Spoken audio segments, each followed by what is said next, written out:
Clark continues to work quicker and quicker as his banana ball career has progressed, and you've also seen a lot of trick plays from the right-hander as well. But as far as Noah Nisnik is concerned, he won his last start against the Party Animals on May 9th. But the thing that he has to look out for tonight is facing the right-handed batters in this Tailgaters lineup. They have hit him pretty hard so far in 2026. Yeah, so Nisnik trying to slay his dragon in 2026, that being this vaulted Texas Tailgaters lineup.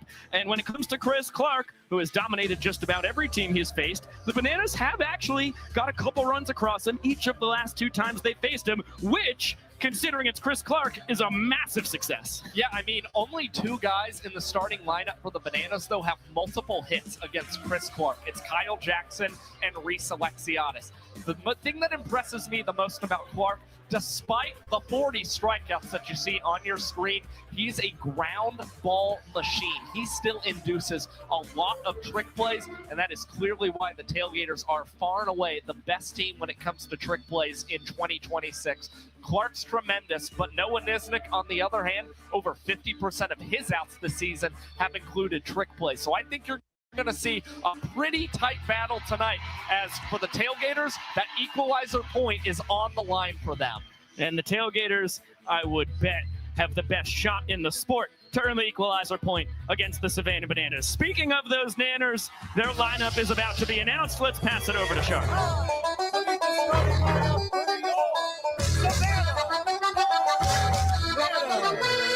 Leading off the center fielder, number 5, DR, the Doc Meadows. In left field, number 15, we call him Rat, Robert Anthony Cruz.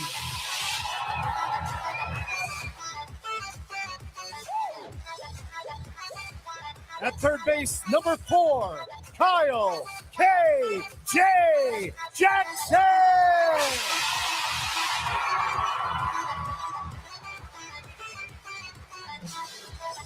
Out in right field, number 2, Reese Superman Alexiadis.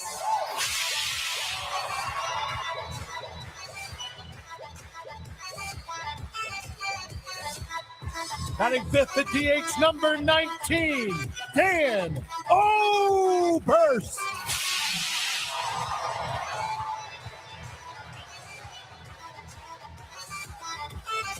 At first base, number 9, Max Young Goldberg.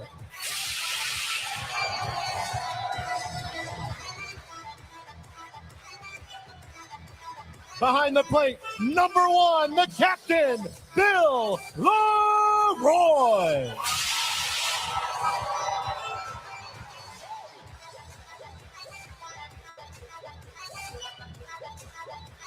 At shortstop, number 6, he is our glove magician, Ryan Cox.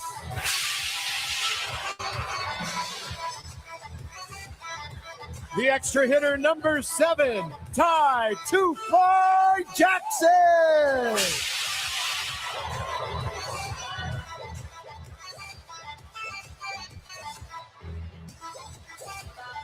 And at second base, number 8, he is our greatest showman, Jackson Olsen.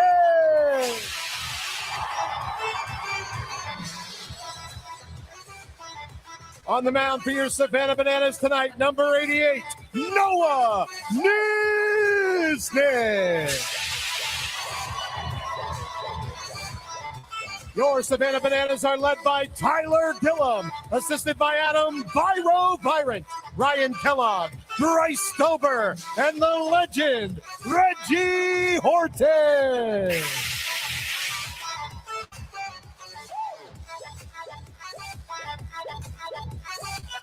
Ladies and gentlemen, we ask that you please rise if you're able and remove your caps.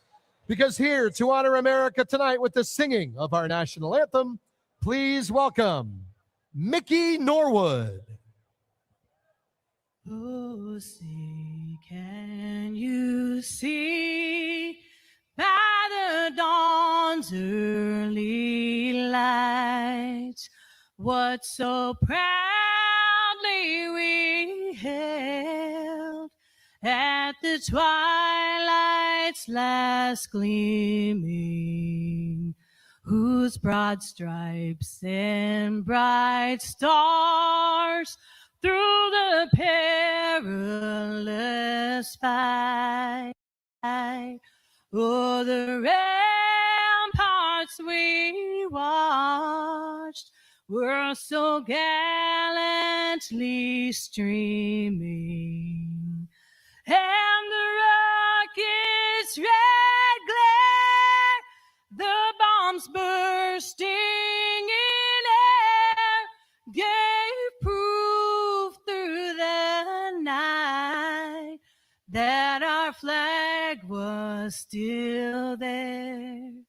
Oh, say does that star-spangled banner yet wave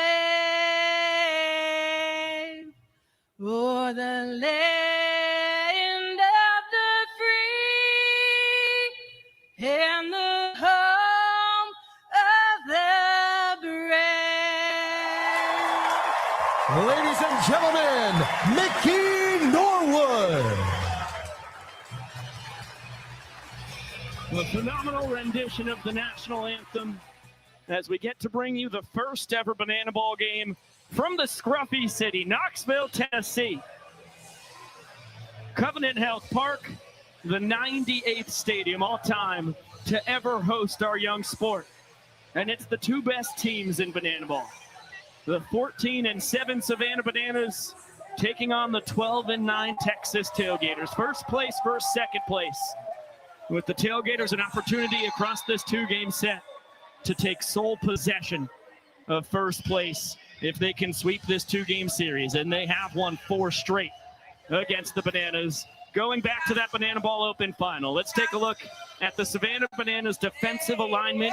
They get to be the home team for the first time across the last 4 battles against these Texas Tailgaters. And what a sight for sore eyes in the outfield. Robert Anthony Cruz and Reese Alexiadis with DR Meadows sandwiched in between them in center. And then third to first in the infield, it's Kyle Jackson, Ryan Cox, Jackson Olsen, and Alex Ziegler, the designated fielder, will start at first right from the get-go. Bill Leroy is the battery mate for Noah Nisnik. Yeah, it's awesome to see DR Meadows healthy and back in center field for the Savannah Bananas. This is his first start in center since April the 30th against the Tailgaters at Navasota High School. And we've seen when Meadows has appeared defensively this season, he's still averaging nearly 2 trick plays per game. So for the Bananas to deny that equalizer point tonight, having DR Meadows back there in center field is such a massive boost. But you've also seen Ryan Cox, which hit with his 45 trick plays.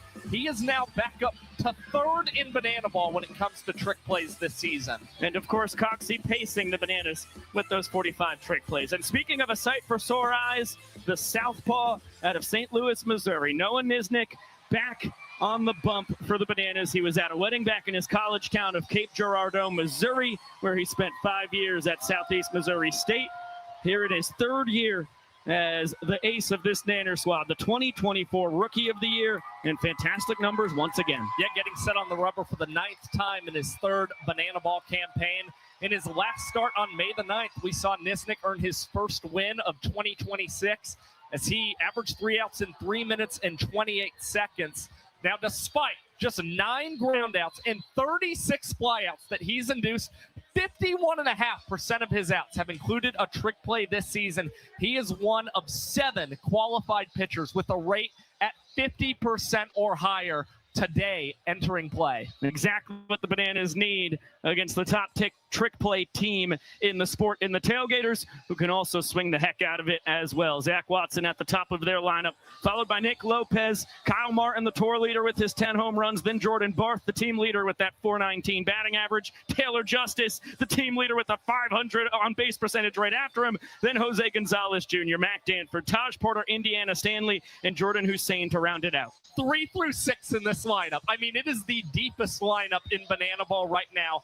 Martin, Justice, Gonzalez Jr. They are the top 3 players when it comes to isolated power this season. And then you've got Jordan Barth coming off a 2-homer game last Saturday, the first of his career. We'll see what they can do against Niz Nasty. Hey, let's get it down to field to Ty Jackson so we can start this clock. Banana Nation, it is time. On the count of three, we're going to say start the clock. 1, 2, 3. Showtime. Leading off for the I don't know how he got the job, but Ty Two Fly here in his 5th year as a Savannah Banana absolutely nailed it. Stepping in there for the young professor. Fastball below the knees as Zach Watson, a ball at no strikes, and we are underway. A big swing and a miss on the bender from Nisnik. High 80s, low 90s with the fastball. Normally sits about 88 to 90 with the gas. Getting the inside corner right there. Call from Vincent Chapman, our home plate umpire. Son of a gun, that's not Vincent back there at all. Swing and a miss from Zach Watson. Looks like the umpiring crew pulled a little switcheroo on us. And Watson back to the dugout. Strikeout swinging. Yeah, it looks like Hunter Ives behind the plate tonight in this contest, but great execution from Noah Nisnik, going with that circle change outside part of the plate against Zach Watson. Now starting 2 for 16 this season when playing against the Savannah Bananas. Fastball is wide to Nick Lopez, switch hitting designated hitter, holding down the 2-hole. The best bat from a year ago, first team All-SEC in his final campaign with the Kentucky Wildcats, spring of 2025. And boy, he is taking that fantastic bat and taking the sport by storm. I'm only hitting 265 right now, 366 on base percentage, a guy you expect, when all is said and done, to have a batting average well north of 300 and OBP well north of 400. And he's got very interesting splits. He's a switch hitter for this Tailgaters lineup.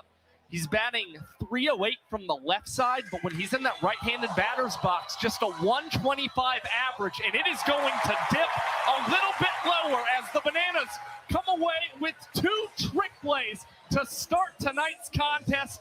Olsen flipping through the legs, and Alex Ziegler, the designated fielder, snagging that throw behind his back. I'll tell you what, on the bus to the ballpark today, Olsen was lamenting that across his last 5 games, he's only gotten 4 ground balls. Heck of a start for Jackie defensively. As Noah Nisnik is out of the frying pan and into the fire. Kyle Martin. Feast your peepers on some video game numbers right there. Hitting .370, reaching base at a .483 clip. Talked about his tour-leading 10 home runs as he's behind a ball and 2 strikes. Also pacing all hitters with 29 runs driven in and leading the Tailgaters with 22 runs scored. And you already saw him take a home run cut against Noah Nisnik and come up empty.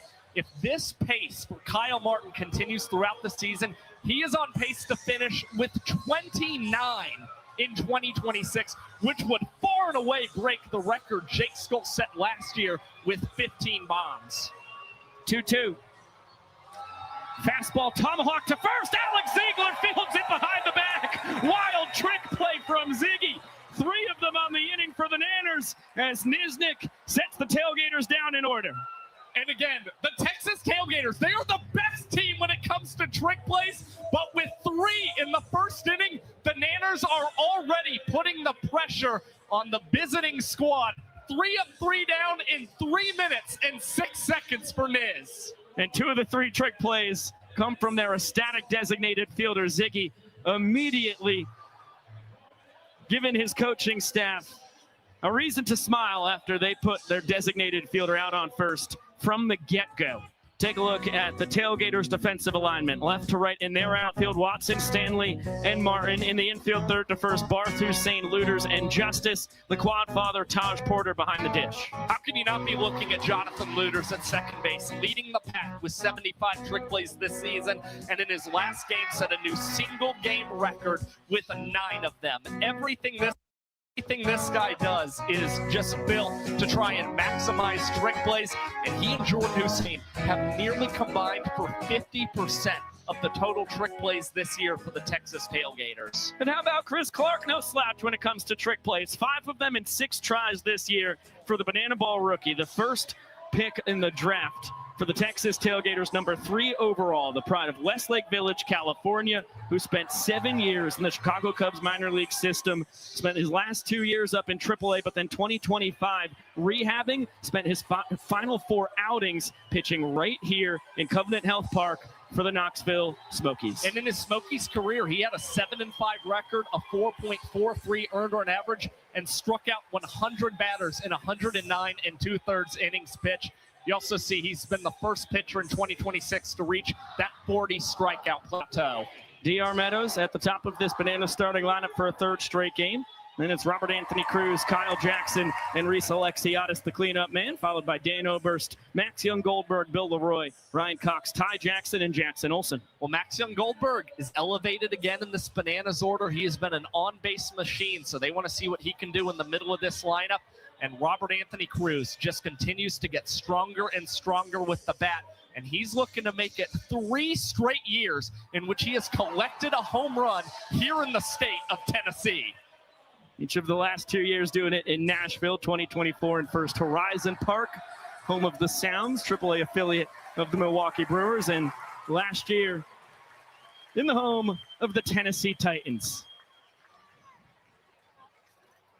Excellent numbers for the Doctor, the 2024 Tour MVP. And excellent to see him out in center field. Said he feels like he should be 100% if he has to really kick it into full gear. And what a special moment for Chris Clark. Got the Knoxville Smokies jersey underneath the Tailgaters denim. And he drops the denims to the ground. It is Clark, who might just pitch this entire game in his old Smokies uniform and look to absolutely shove as he turns the cap around backwards before he faces off against DR Meadows. When Clark spent his full season in AA, it was 2022. That was in the old park, Smokies Park.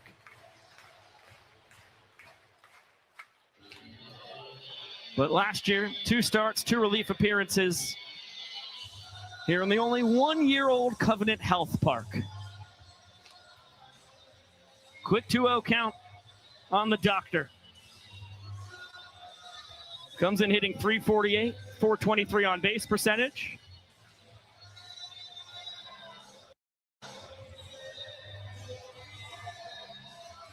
But he's seen that batting average plummet below 400 since coming back from his right hamstring injury. And that's a late strike call.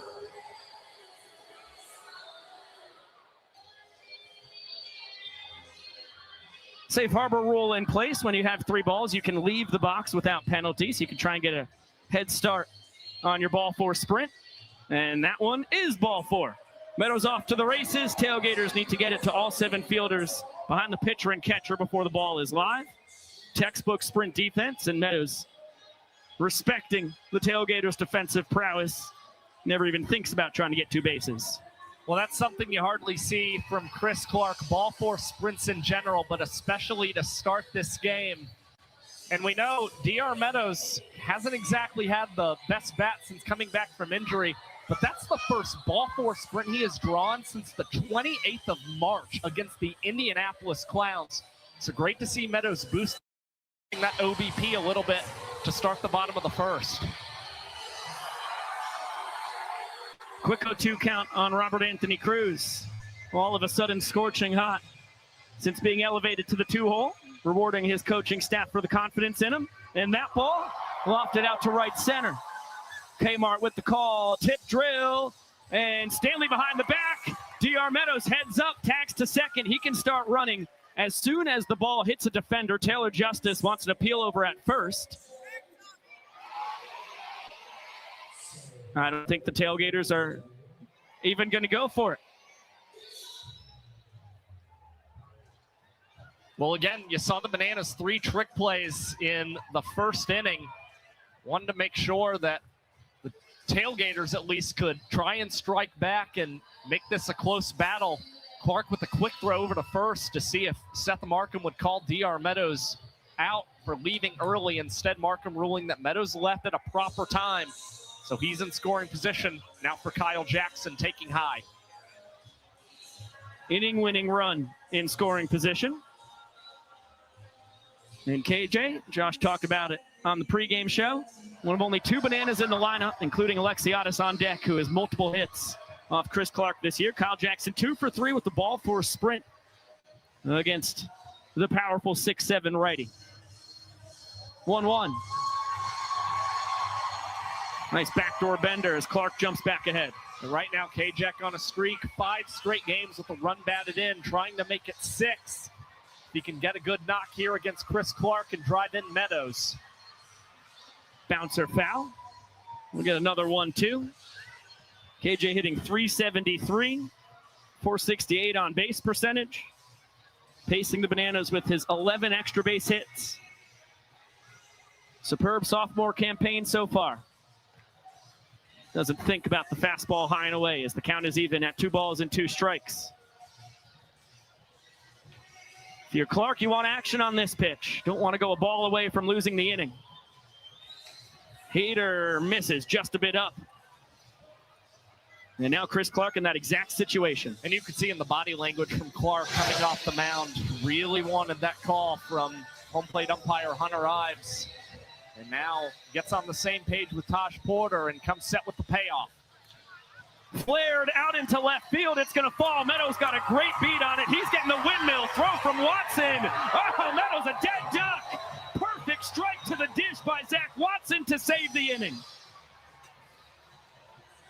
Tyler Gillum tried to get a little too aggressive there against Zach Watson. Not exactly the strongest arm on the Texas Tailgaters, but in shallow left field, he came up with a perfect strike home to Taj Porter, placing that tag on Meadows. K-Jack able to still wind up in scoring position, advancing to second base. And now it's up to Super Reese, who had 4 walk-offs last weekend for the Bananas, to see if he can be the hero again to start this series in Knoxville. Yeah, Alexiadis doubled his walk-off total on the tour. He's now 1 behind Taylor Justice for the league lead.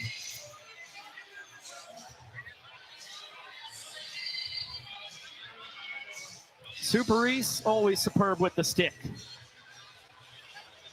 As he fouls the fastball straight back to even up the count. Comes in hitting .296, .411 OBP. Saw the OPS north of 900. And leading the Bananas with 22 runs driven in. Fastball scrapes the bottom of the zone. Clark a strike away from stranding the inning-winning run in scoring position.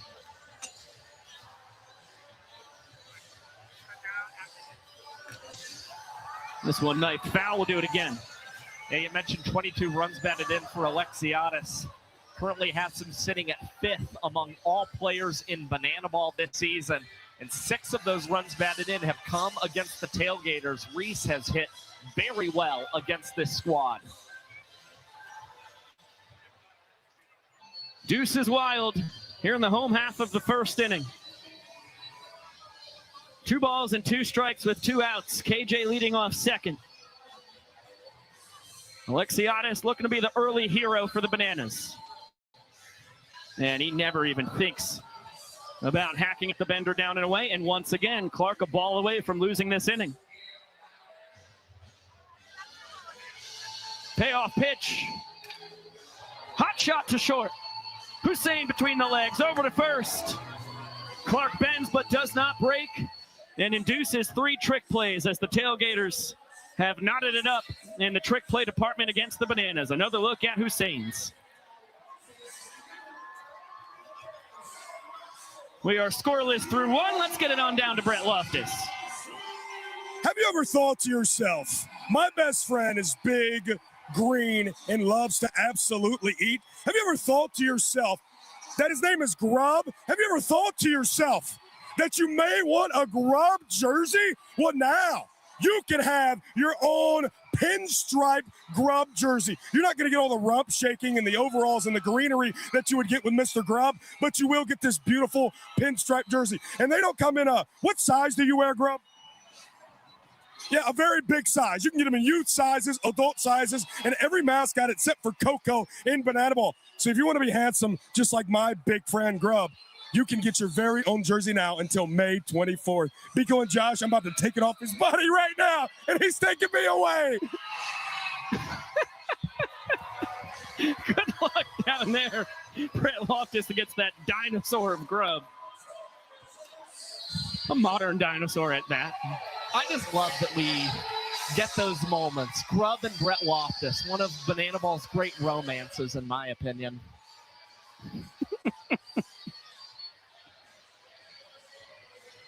Great action in the first inning. Noah Nisnik faced the minimum, and Chris Clark able to escape a sticky situation. Multiple runners on second, representing the inning-winning runs.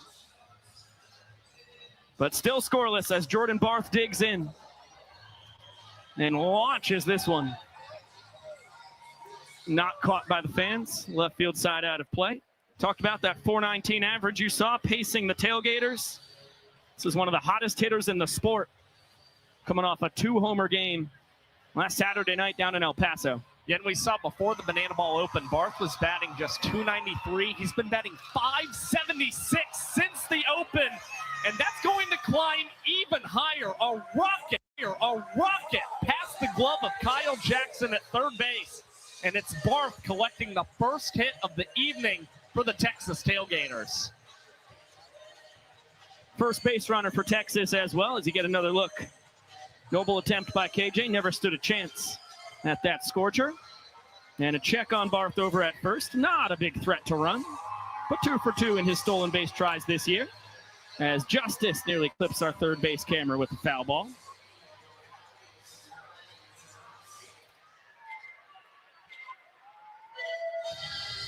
And we're going to get ourselves a little dance from Noah Nisnik, Ryan Cox, and Jackson Olsen. Shout out DR Meadows. Get in on the action in the background as well. Call this a 2-2-2 tonight. Second pitch to the second batter here in the second inning. And the fastball below the knees, evening up the count on Justice. Having a absolutely dynamite second full tour after he was a visitor in 2024 and a collegiate Savannah Banana summer of 2022 before that. Hitting .375, mentioned that team leading .500 on base percentage, which means he's reaching base every other time he steps in the box. The league average, Taylor with a 160 mark, 60% better than the tour average bat, and that places him third among all players in 2026. Just a ridiculous second season with the Tailgaters.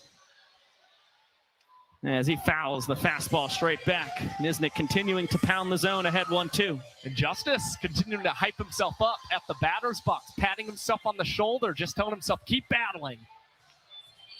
Great take, fastball above the letters. It's such an entertaining at-bat anytime Taylor Justice digs in. As that's a broken bat, but the bat's gonna die a hero. Flare into right. And back-to-back singles to open up this top of the second inning of a very different ilk. A screamer from Barth, and the old hit them where they ain't from Justice. They look the same in the scorebook. Heater for a strike to Jose Gonzalez Jr., another one of these former collegiate Bananas.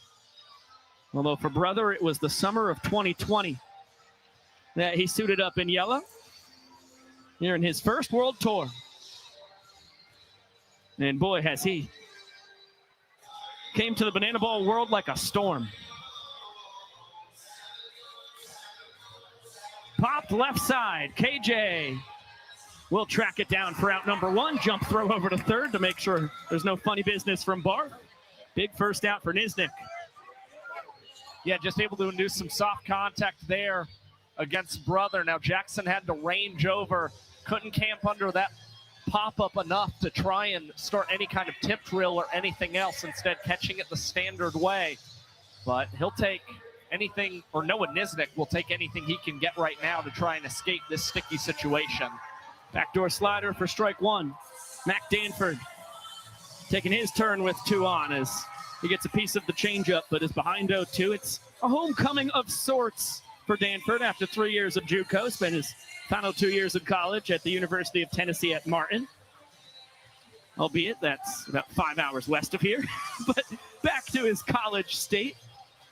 And that final season at UT Martin for Mac Danford, pretty insane. Come on 15 home runs, 55 runs batted in, and now the 0-2 delivery from Noah Nisnik is fouled off, but it was Jordan Barth running, trying to swipe third base.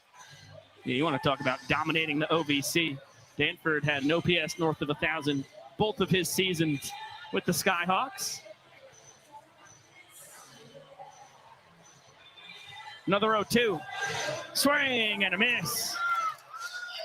Nisnik with the bender, his second strikeout. Both of them swinging Ks, and you see Danford a tick out in front of that pitch from Noah Nisnik. Now with a great chance to escape this trouble, but facing off against a powerful bat in Taj Porter, who's had a lot of success against the Bananas this year. 4 for 12, a double, a home run, and 5 runs batted in against this team. The biggest, the largest, started his banana ball career in the exact same location as Nisnik, at least as far as his workout goes. Justice wise to the back pick from his old friend Bill Leroy, and hits him with the scuba after surviving. As Porter's ahead 2 balls and a strike. Tosh, the switch hitting catcher out of Mandeville, Louisiana, here in his 3rd tour. Shared his banana ball tryout with Nisnik in Dallas, Texas.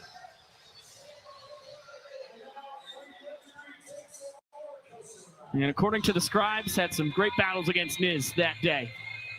They have continued across their 3 years in banana ball together. As it's a 3-2 pitch, ball 4 from Nisnik will bring in the first Tailgaters run. Swing and a miss. Fastball right down Broadway. Nisnik with the gas, stranding a pair and keeping the Gators off the board. For Niz to get this 2 strikes against Taj Porter, he went to the heater, and Leroy was fist pumping with that pitch. He wanted to continue to see if Porter could catch up to that heater, and it's Niz in a full count, delivering the heater and getting more swing and miss stuff. The Nanners unable to pick up trick plays, but they keep the Gators off the board in the 2nd as you see Niz fired up crossing the lines. A pinch of adversity, but no harm, no foul. As the frame started with back-to-back singles, Barth and Justice stranded on 2nd and 1st, respectively.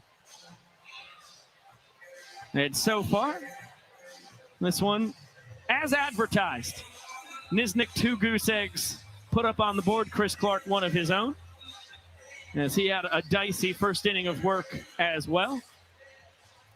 And we're all waiting with bated breath to find out what the heck is going to happen as we head to the bottom of the 2nd inning.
How about a full team entrance onto the field for Chris Clark and his Tailgaters? Well, you know, this is just such a special homecoming for Chris Clark. think if there's any place that he's wanted to put on a show so far in his rookie campaign, this is among the top of all of the locations. And despite a little bit of a rocky first inning, Clark going out there and trying to get ahead in the counts here against the Bananas. Three ball counts to the first 4 batters. Not what you usually see from Clark, who has just a 5.6% ball force sprint rate entering play tonight, which is 6th among qualifiers in banana ball. Get a look at the numbers for Dan Oberst here in his 5th World Tour, 8th year as a Savannah Bananas, getting a free heater. Acknowledges it. And a broken bat. Barth. Vacuum cleaner over at third. Goes behind the back. 4th trick play of the ball game for the Tailgaters as they pull ahead in pursuit of that equalizer point. Another look at the trick play. And that's got to be nice for Chris Clark right there. Not only do you get to flex against Dan Oberst, hey, I'm giving you the heater, but it's one pitch and one quick out as the Tailgaters all converging together. Hussein initiating the tip, and that one goes into center field. Stanley will throw to Looters, covering the bag at second. And it's Max Young Goldberg sliding in safely and reaching on a trick play missed. Yeah, great hustle from MJG. Hussein, one of the best in the sport, his 56 trick plays. Second most only to the man who got the ball at the end of that, Jonathan Looters. Who does happen to have 19 more than his double play buddy. And now some unnecessary pressure for Chris Clark. Inning-winning run in scoring position for a second straight frame. JT Sokolov has his name called for the first time. Bananas designated runner who can pinch run one time every trip through the order. With some of the best speed in the sport out on second base for Bill Leroy. You got a quick look at the numbers. As good as ever here in his 9th year as a Savannah Banana. Hitting .339, .414 on base percentage. And aging like a fine wine as the fastball gets Clark back into it. 2 balls and a strike on the Nanners catcher. Sokolov dancing off second, gets Clark to step off. JT 4 for 6 in his stolen base tries here in his rookie campaign. Good looking bender, just misses down and away. And Clark, this is the 3rd batter he's faced already this game where he is a ball away from losing an inning. And the fastball nowhere near it. Bill Leroy will earn the inning-winning ball force sprint as Sokolov comes across the plate. An unearned run thanks to the trick play missed from Hussein. And you give the Bananas offense a gift like that, it is rare they do not make you pay. Sokolov and Ty Jackson. A bit of a duet on the walk-off celebration as the Nanners strike first. And lead 1 point to zilch, 2 innings in the books.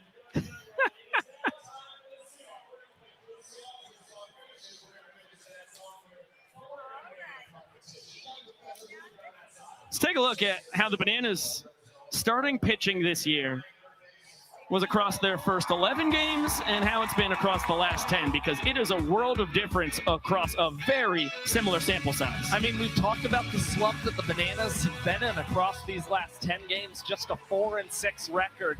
And you see a key reason is really the lack of control that we have seen from the starting pitchers across the last 10 contests. While the Bananas had a 29-4 strikeout to sprint ratio, as you see. I mean, it's nearly 1-to-1 when you look at 20 strikeouts for the starters, 16 sprints allowed in this span. A key reason why the earned run average is nearly at 6, and the MPI is above 5 minutes. The Bananas needing to stay in the zone a lot more, but so far so good for Noah Nisnik. 8 batters faced tonight, 3 strikeouts and no sprints allowed. So hoping to continue to stay in the zone effectively against a dangerous Tailgaters lineup. One talked about it when Nisnik opened up this ball game, but he had last weekend off. Was at one of his best friend's wedding, old college teammate and travel ball teammate before that. So Nisnik, that left arm a little extra rested. Nanners were able to take 2 of 3 from the Loco Beach Coconuts in his absence, with Connor Harris getting a start and Tristan Levesque getting his first career start.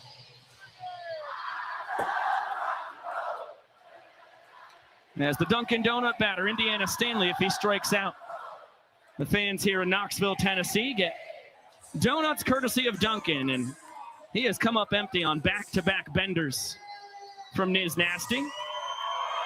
Indy here in his third world tour was a visitor and party animal in 2024. This is his second season with the Tailgaters.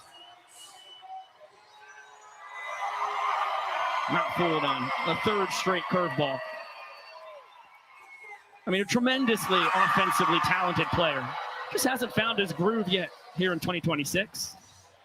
Yeah, but starting to come along at least for the Texas Tailgaters. I mean, you saw him batting below the Mendoza line early on this season. It has started to perk back up as he collected his first 2-hit ball game last weekend and now goes down swinging against Noah Nisnik. Stanley with another, and that's some donuts for the folks here in Covenant Health Park tonight.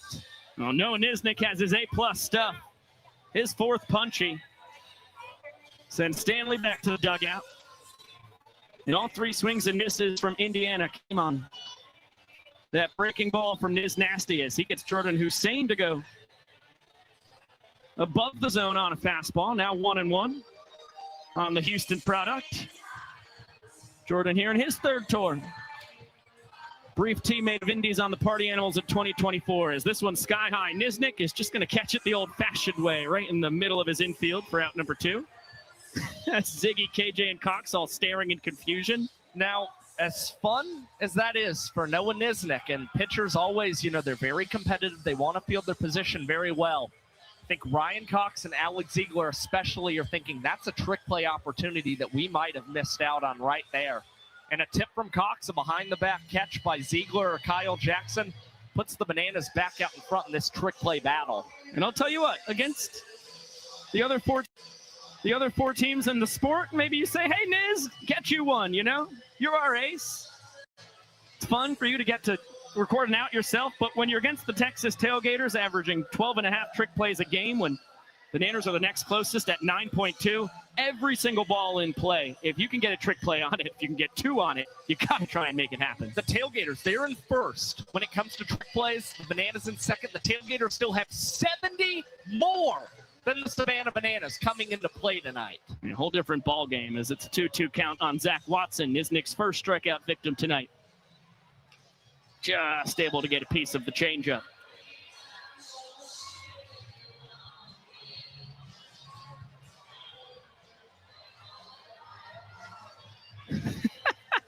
I think that was a high mom from Brett Loftus. And this one scooped out, and it's going to be extra bases for Waddy. Stand-up double for the former LSU standout. Only his second extra base hit of the year.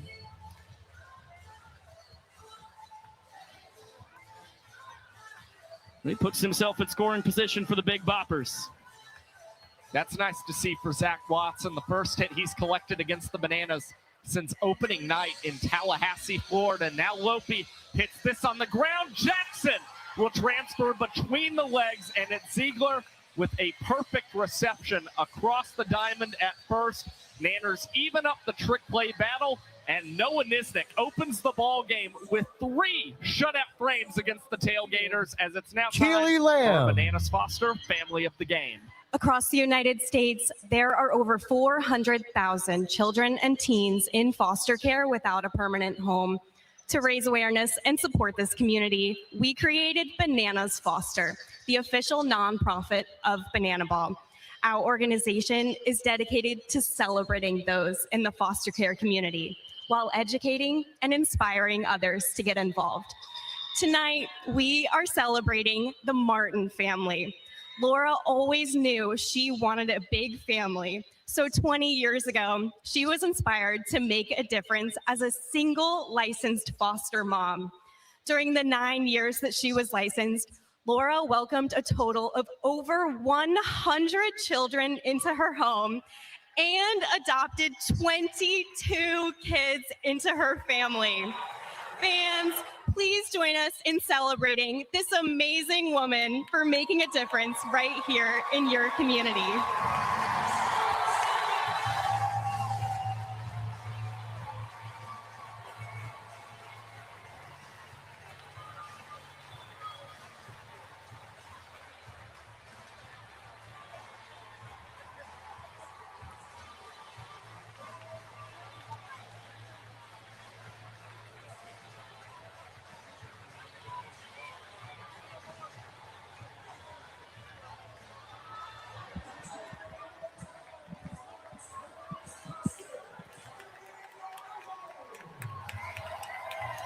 Oh my goodness. Someone cutting onions up here in the booth. Another massive shout out to Laura Martin. I mean, this is what Bananas Foster is all about, shining a light on the real life heroes in the foster care community. And thank goodness that we got to meet Laura and hear her story. Welcoming over 100 children into her home, adopting 22. I repeat, adopting 22 kids into her family.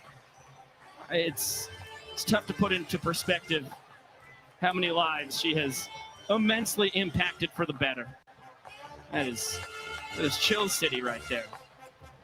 Thank you again, Laura Martin, for all you have done and for gracing us with your presence as the Banana Band blasts away up at the top level of the Yardley Flats, which, by the way, if they're going to create an apartment complex that has beautiful views of a baseball stadium, I don't know if you can come up with a much better name. I mean, it feels like Oklahoma City all over again. You had apartments out beyond Bricktown Ballpark.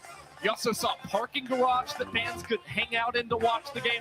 And the Banana Band, they made their way into both of those places when we were in OKC in 2023 and 2024. Cool to see them doing a very similar thing here tonight in Knoxville. And officially, over 6,300 fans, full capacity, of course, here in Covenant Health Park. But it looks like a couple hundred more just hanging out on their balconies outside their apartments. What a bonus. It helps with the crowd noise. I'm not going to lie, because when they started the clock with Ty Jackson, I'm like, man, that was a little louder than I expected. Of course, Ty's really good at just drawing the energy out of you. No doubt. Ryan Cox, slow roller right side. Clark will flip it between the legs and can't connect on the trick play. That's his second trick play missed in 7 tries this year. And Ryan Cox, oh so good at reaching base. That will hurt the on-base percentage, but tell you what, great for the WRC plus. Yeah, and Ryan Cox still doing a pretty good job in that department. A 115 WRC plus this season, 15% better than the tour average bat. And it's Ty Jackson hacking early against Clark and sending that banana ball out of play. Ball and a strike on Ty 2-5, Jacksonville, Florida's finest. 2 years as a collegiate Banana. This is his 3rd World Tour. After he debuted with Indy Stanley Taylor Justice and those 2024 visitors, finished up that year on the Nanners. Shout out Travis Munoz, too, in the background. Continuing to work on that whiteboard of his. It's been a great bit as he comes back from that foot injury. Swing and a miss. Beautifully located fastball from Chris Clark. His first strikeout of the evening, his tour leading 41st on the year. Yeah, probably long awaited from Chris Clark, and he got Jackson to expand the zone. Was already kind of leaking out on those pitches, going outside against him, did so on that first foul ball. And so Chris Clark continuing to exploit that from Jackson and come away with the punch out. Great scoop. Taj Porter will throw behind Cox, but not in time to get the Nanners shortstop as Maceo Harrison. You want to talk about a veteran. This is year number 9 for the Bananas' infamous dancing first base coach. Jackson Olsen trying to figure out this Chris Clark fastball. He was twirling his bat when Clark started firing that pitch. He fouled it off himself. Clark thought he had himself a trick play. All smiles going back to the bump. And Chris Clark has my vote for, as you get another look, yeah, right off that right foot for Olsen. I mean, Clark has my vote for toughest plate appearance in the sport. Yeah, low to mid 90s, 3 different fastballs. As that's a swing and a miss from Olsen on what looked like a 4-seam. But you got to look out for the 2-seamer and cutter as well. Slider, curveball, changeup, knuckleball. He's got a gyro ball. What the heck doesn't he throw? Well, here's the thing. To be able to make it up to AAA in the Cubs organization and be that close to reaching the major leagues, you've got to be able to locate all of your pitches. And you certainly see that with Chris Clark. Can work inside, outside to batters. And then he's got those pitches like you saw there with Jackson Olsen. They can fall off the table a little bit and get that swing and miss stuff that you're looking for. Ball and a strike on DR Meadows, back at the top of the Bananas lineup. Reached on ball for a sprint, ended up being gunned down at the dish. Trying to score the inning-winning run in the first as he shoots this the opposite way. Base hit for the doctor. Cox will go station to station. Respect for the cannon that Kyle Martin has of a left arm. And for a third straight inning, the Bananas have the inning-winning run in scoring position. And now he keeps his hit streak going up to 4 games for the doctor. And last weekend against the Coconuts, talking to him pregame, he said, that's what I've got to do more of this season. Be able to hit out to the opposite field. This one's chopped to looters. He has trouble fielding that banana ball and still has time to go between the legs and record the 5th trick play of the night for the Texas Tailgaters. Back out on top once again against the Nanners. Good job by Chris Clark, stranding a pair. As we'll get it on down to Garrett Lampert. Never too early to start your very own cowboy boot collection. So we've got some kids joining us down here on the field that are going to try on their very first pair of boots. And let's be honest, they'll have some time to grow into these. Once they're in the boots, they're going to race through the finish line. The first kid across will win a race we like to call the Boot Scootin' Boogie. Let's meet our contestants. We've got Declan, Obed, Wolfie, Emmett, Tatum, and Braden. Knoxville, are you ready? All righty, kids, on your mark. Get set.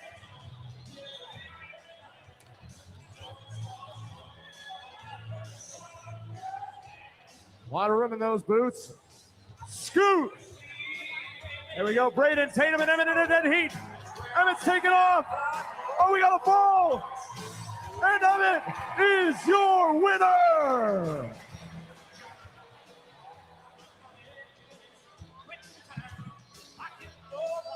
Little boot scoot and boogie. Instant replay. That was really impressive. Pure domination. The boot's like 3 times too large. I don't see a single frowning face, though. You know, all those youngsters really enjoy being in the big old boots. Right. Much different than the world's slowest race, where there's usually tears galore. Good to see all the kids happy to be participants in a mid-inning promo. Although, you know, it's boom or bust when it comes to the world's slowest race. Do you think any of those, I'm assuming we supplied the boots. Do you think any of those are old pairs of Tyler Gilliam's boots he's worn over the years? I think he's got any possibility. I think he's got the same pair he brought to Savannah in 2018. Golly. I jest. This inning is a mile high off the bat of Kmart. And here you go. Ryan Cox, tip drill, and it will be grabbed by KJ. So no double trick play. Not enough. Yep, not enough height on the tip from Cox. As you can see, he's telling Kyle Jackson that thing was swirling up there in the Knoxville night. Yeah, and KJ was anticipating being able to turn his back and field that behind the back for the double trick play. Instead, just not enough on that tip to be able to contort his body the way he would have liked. Nonetheless, Nisnik picking up another out against one of the tour's best bats in Kyle Martin. Jordan Barth. High pop, left side. Another chance, this time Rack making the call, and he will tip it to a double tip from Cox. That will only be a trick play for Robert Anthony Cruz, as Tyler Gillum looks like he's got himself an announcement. The heck could Gilly be talking about here? Now coming to pitch from the U.S. Women's National Baseball Team and the #1 draft pick in the Women's Professional Baseball League, Kelsey Whitmore.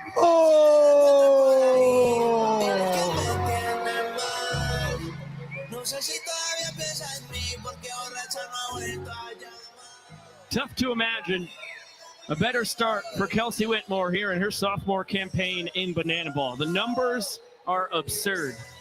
4 1/3 innings. Do the math, that is 13 batters faced, 13 retired for Kelsey with 4 strikeouts along the way.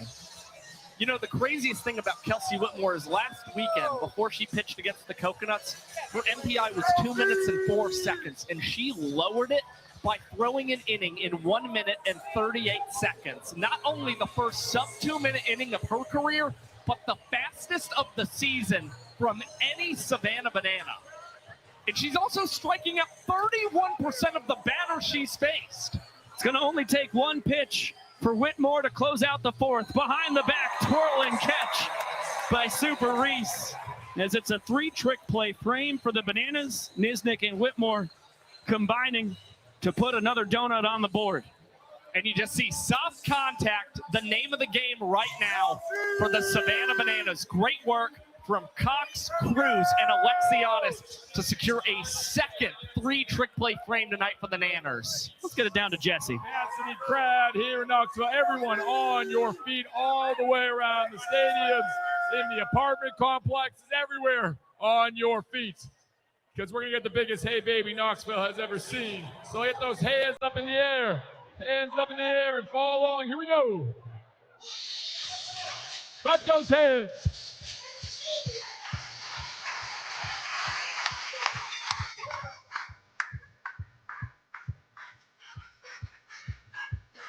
Get those arms waving.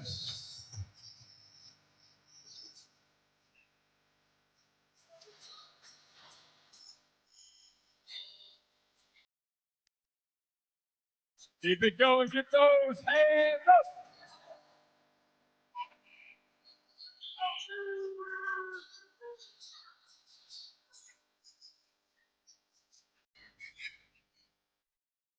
Now keep it clapping as we shuffle. Woo.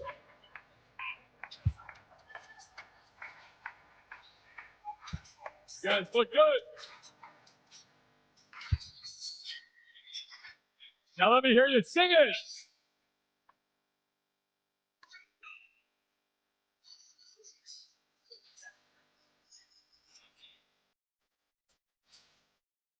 One more time.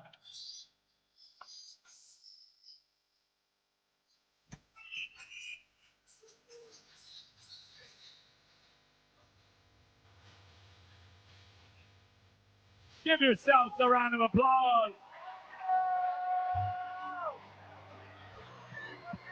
Happy birthday to that fan out in the Yardley Flats balcony, hanging out with Christian Davis, Tyler Riggett and company. It's one of the other special parts of Banana Ball. These guys getting out, hanging out with the fans. Didn't even have tickets to the game. We got to get all our equipment out there. I think we got to set up and call the game out there. Son of a gun. Are you kidding me? What a missed opportunity. Next time. Man, if we, I hope we get it next time. This place is awesome. I want to do that. It's no mistake. I should have done that. It wasn't a mistake that ballparks.com rated this the best stadium in all of baseball last year.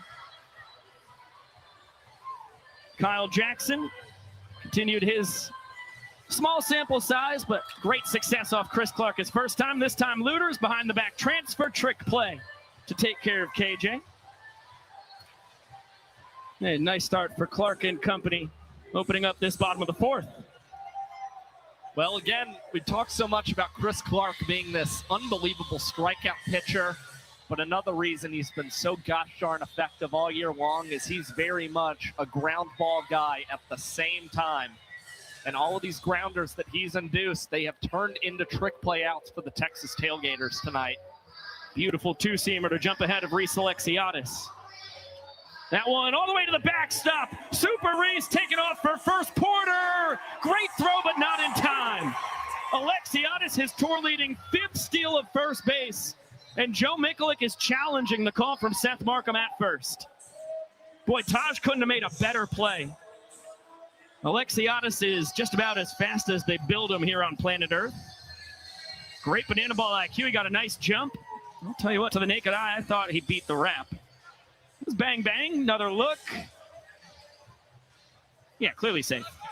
I was very surprised that the Tailgaters challenged this. I mean, I don't know what they saw that I didn't. Well, you have 2 guys, and Joe Mikulik, I mean, he's quick with the trigger. You've got 2 guys in Justice and Clark who are pretty emphatic that this needed to be challenged. And so Joe, he's going to defend his guys. Sure. That's the thing. He is a player's manager through and through, and he wants to honor them.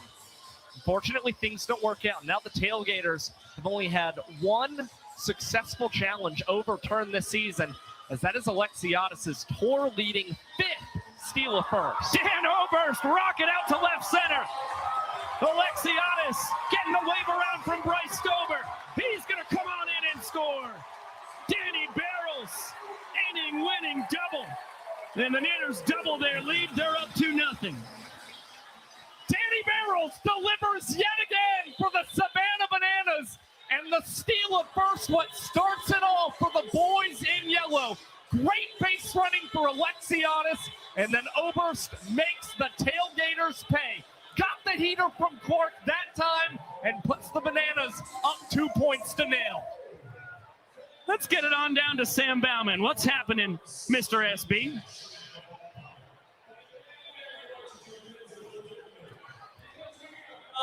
And let me tell you something. Everybody's got KJ. Everybody's got Rack. Everybody's got Jackson. Don't you want something unique? Something that's just you? Like an Austin Drury jersey. Hey, D, sell your jersey to the folks. You know what, folks?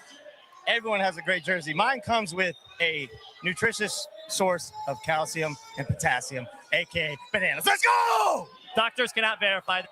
Bryce Grzappi, why do we want number 3 on our back? Why do people want number 3? Well, I'll tell you. Let's go! If you're not scared, you should be. Buy his jersey. Finally, Frankie Monsky, the big knock 9. Who doesn't want this guy? Frankie, why? I mean... Frank. Yeah, guys, they want to sell him. They want to sell him so bad, they'll get him right up their back. Split. Split's got a jersey, too. You get Split's jersey? No. Yeah, you get Split's jersey. Guys, just buy their jersey. Support Banana Ball players. Support Banana Ball players. Please. Speak up, Josh. Help. No. Sam, blink twice if you're in trouble. Oh, no. I didn't see any blinks, though, so I think he's fine. I trust Split. And Tyler Gillum, Adam Vibrant, Bryce Stover, they trust Tristan Levesque. Talked about earlier, got his first career start last Friday night. Now he comes in to replace Kelsey Whitmore with a 2-point lead. Yeah, 1-0 in his rookie campaign. So far in 6 1/3 innings pitched in May, he has not allowed an earned run yet for the Savannah Bananas. So doing really good work lately. A 181 ERA plus, which is 11th on tour. And the changeup was that key out pitch for Tristan last Friday. Collected 3 strikeouts, but both of his ball 4 sprints came on the changeup. But he was in really high spirits after that start and said that it was a lot that he could build off of. He's got Jose Gonzalez Jr., Matt Danford, Taj Porter. As the fastball is poured in for strike 1 on Brother. Popped out in foul territory to KJ. His first trip to the plate. And ropes this one into right. Great piece of hitting to stick with the left-on-left breaking ball. And I'll tell you what, kid out of Spring, Texas, came in hitting .328, .403 on base percentage. Talked about it, top 3 in the sport in isolated power. I mean, what an absolute steal in the 10th round for Joe Mikulik and the Tailgaters. As Danford takes the fastball just a hair low. And we get to see Jacob Pipersick run the bases for the first time tonight, Tailgaters designated runner. 11 for 12 in his stolen base tries, was just caught for the first time last weekend in El Paso. Wasn't even on a pitch. He actually just trying to get too big of a start and ended up gunned down at second by the pitcher.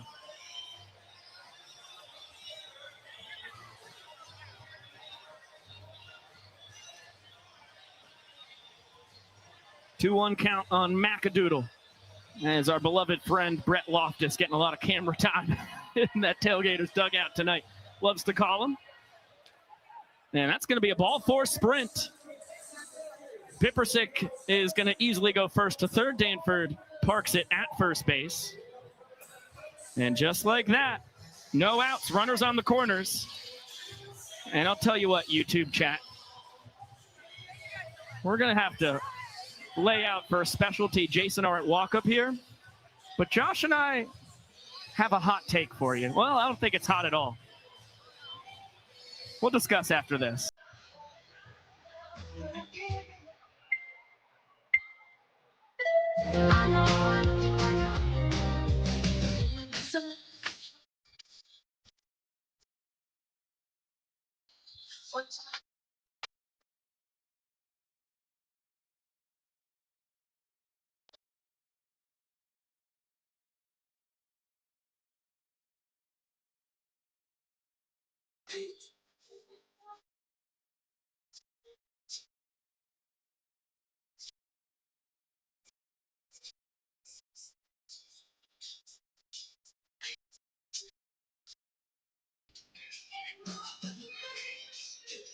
We all get to rejoice thanks to a Jason Arndt shirtless dancing walk-up. Big spot for the Fuquay Arena native. Pippersick off third, Danford off first, no outs. Tailgaters down 2 points. And yet to score a run in this ball game, which comes to the point that Josh and I both have. We are gobsmacked that Noah Nisnik got taken out after 3 2/3 innings in this game, as it's 1-1 on Jason Arndt. I mean, he was absolutely cruising. And you're going up against Chris Clark. And you're getting a lot of trick plays behind Niz Nasty as well. I mean, he was checking all the boxes. Again, he didn't start last Friday, so I don't know if it's some kind of precautionary measure. Just making sure that his arm, his health is going to be all right. But already you see Levesque has gotten himself in trouble here in the top of the fifth and in a 2-2 count against Arndt. High pop, right side. Leroy and Ziegler heading towards their dugout. And running out of room. No catch from the fans either. Well, I'll tell you what, the crowd here had a massive gasp. There were a lot of folks who wanted to make a play on behalf of Tristan Levesque and the Savannah Bananas. Didn't exactly work out, so now Tristan's got to continue to battle against the pinch hitter for the Gators. And the kid got the ball, tried to throw it back on the field. Called strike 3. Yeah, gotta be. Heater at the knees. Massive K for Levesque. Oh, yeah. Great frame from Bill Leroy, too. Jason Arndt's team-leading 18th strikeout for the Texas Tailgaters, and that's where things get awfully frustrating. Indiana Stanley trying to pick up his pinch hitter in front of him. Indy, Squibber at the dish. Levesque is going to fire to first, and it pulls Ziggy off the bag. Seth Markham with the call. Good job by Levesque, looking Pippersick back to third. But he's got an undersized first baseman and sailed it just a tad. Another look, great hustle by Indy, who will reach on the official scoring decision. Oh, we're going to have ourselves a challenge? Josh, did you catch if it was the fans or Bananas? It looked like Tyler Gillum elected to use that challenge. Seemed like he couldn't get it coming from the fans, and on first look, tough to tell with these frames whether Ziegler was able to get that foot back down on the bag. Again, if we cannot find conclusive evidence, we're led to believe that he's not going to be overturned, and that looks like pretty conclusive evidence that Stanley is in safely. Golly. So Mikulik an inning ago, and now Gillum here in the fifth. Both head coaches burned their challenges for the game. The rolling on the field stands as called. Vincent Chapman paused for dramatic effect and then shared exactly what Josh and I thought up here. Official scoring hit for Indiana Stanley. Okay, cool. Little tapper, great hustle. I mean, It was a really close play. I don't think that a high throw from Levesque is really what makes any kind of difference there on that play.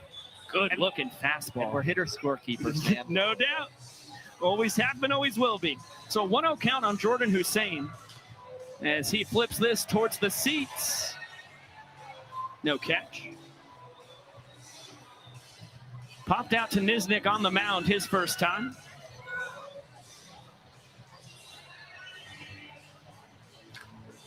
And lofts this shallow right. Alexiadis has one of the best arms in the sport. Pippersick can really fly. Super Reese with the throw. Oh, the money! And it's a double play! Pippersick dead meat! You don't run on Super Reese! Super Reese showing off that super cannon in right field. And all of his Bananas teammates running out there to give him the credit that he rightfully deserves. Second time we've seen the coaches of Banana Ball tonight try and get aggressive on a send from third base, and neither time it has worked out. This time burning the tailgaters. And man, those Nanners, how excited are they right now? It was Zach Hudson in the first, gunning down DR Meadows at the dish. Now Alexiadis showing off the chooch to take care of Pippersick at home. It's been a defensive clinic from the outfielders so far tonight. And you want to talk about defensive clinics? How about Taylor Justice? Here in his third World Tour overall. And he has turned himself into one of the best defensive first basemen in the sport. Excellent baseball and Banana Ball IQ. Take a look at his 5 trick plays from last Saturday night in El Paso, which ties the record that Jordan Brewer set on the 2nd of this month. And it was a goal for Taylor coming in to this tour to get that record-breaking performance on first base. And when Taylor Justice sets his sights on something, son of a gun if he's not going to achieve it. Am I right, Brett Loftus? You're exactly right, Miko. Close personal friend, Taylor Justice, just ripping trick plays. And he's got a microphone on him. Taylor, can you hear me? You got me? I can hear you, baby. I mean, he's all of 5 feet away from me. I hope that he can hear me. Just ripped the trick play right in front of me. He's going to have to protect me here, guys. Bananas have not sent out a first base coach yet. Viro, is it good if I just coach first here? I'm talking to Taylor Justice, who's playing first. Just let me coach first. Viro said it's good if I coach first. Taylor, like Miko and Josh just said, 5 trick plays last Saturday night. That's been what you had your eyes set on since the start of the year. What was that moment like to get the team clinching trick play, but also to get number 5 for you? Yeah, that was obviously something that this team takes a lot of pride in. This infield is incredible, man. I got to work hard with Looters and with J5 and Barth and everything. So I'm just trying to do my part, man. I came in here honestly thinking that I was going to catch, and I've really taken a liking to playing first base. It's been a lot of fun, and I'm just trying to keep up, man, help this team win. I'm glad you're keeping your eyes up. It's quite hard down here, Miko and Josh. I don't know if you've ever coached first base before and also tried to simultaneously look at a first baseman. This is hard, ladies and gentlemen. It's really hard to very right hard. now. I don't even know that. Okay, 3 balls. Okay.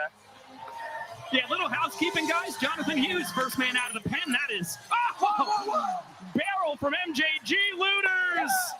Not able to get him at first. What a recovery, but young Goldberg hustling out the single. Be honest, we don't need a challenge right there, guys. Hey, Eyes right on top of it. Sunshine, snow cone. It's so close.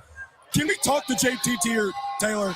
Just have a good conversation with him. Hey, you want to say anything? I could even go out there and have a conversation with him. God is good. God is good, man. This is fun. JT, how are you liking your first year here? It's been great, dude. He says it's been great. I don't know if you can't really hear him, but he says he loves it. He said that he wishes he was in denim, right? You wish you were in denim? No. Oh, he said yeah before he said that. Did you hear him? I thought I heard him. I don't know. But you're having fun, right? This is good? Yeah, it's unbelievable. He said it's unbelievable. Me too. I'm honestly having a blast. This is great. No, sir. Nothing. You're good. Sneaky little rascal. Kind of tweaking out right here, guys. I don't know what's going on. I feel like I'm in a washing machine. Runner, he's actually going now. Todd has got him. Watch this. See ya. Oh, when are they going to learn? Taylor, you don't run with that Texas size cannon. Oh, no. Oh, hey, good hustle, baby.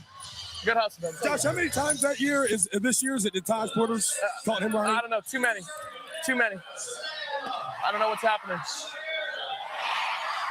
Well, it's the first time that Taj has caught Sokolov, but he's been as good as anybody catching runners this year. Is he the best? I feel like he's thrown out more than anybody. Come on. Well, ball force spray here for Bill. Josh will get you the numbers. Nah, don't worry about it if you don't. Bill has thrown out 12 guys. Taj has thrown out 11, but he has a higher caught stealing rate. You've thrown than out Bill 12 Leroy. guys, and Taj has thrown out 11. So you're still in the lead, Bill. I know that's a huge thing for you. But Taj does have a higher rate, TJ. Oh, Taj has a higher rate, so he's better. That's what Biko said. Said get better. Hey, do you want to say anything? I'm Mike Dufferin. Come here. Don't get a lead. Come here and talk. Bill, you're not fooling me. JT, sure, you are not fooling me. JT, sure, you are not fooling me. Waddy? Oh, wow, what a tornado catch! Holy. That's a great play from Waddy. Waddy's How kinda, about that? Assist and then the tornado, Taylor. Same ball game. Waddy's kind of having himself a day. This is awesome to see. I'm super pumped for that guy. Brett, I believe you call that a Texas tornado? A Texas tornado, yeah. I'm going to be honest with you guys. Guys have been talking over in the dugout about ripping trick plays, the aggressiveness from this squad, including this guy we got mic'd up here right now. They don't care what the situation is, they're going to rip them. Ground ball, should I rip it? Taylor, I need one from you right here if we don't get a Ponche from Jonathan I need one like Hughes. I need air right now. You ready? Watch this. Come on. I didn't even know you were ever thinking about if you're going to rip it or not. I thought you just rip it. Well, sometimes Mick gets like all like, ah! You know, he starts freaking out. Oh, here it is. Ready? Watch this. Oh, Hussein! Wow. That was a really good play. Yeah, that was a killer play just to Get another ground ball. make it a play. Obviously, But yeah, Ty Jackson. I don't want to scare my head coach. Sometimes he gets a little, and I miss. I'm not at 100% clip, but I like not being scared. It's the best. I love the culture of this. You know, we are told, hey, rip it, and if you miss it, get it the next time. 23 for 26 is pretty darn good. This is about to be a double. You ready? Bar.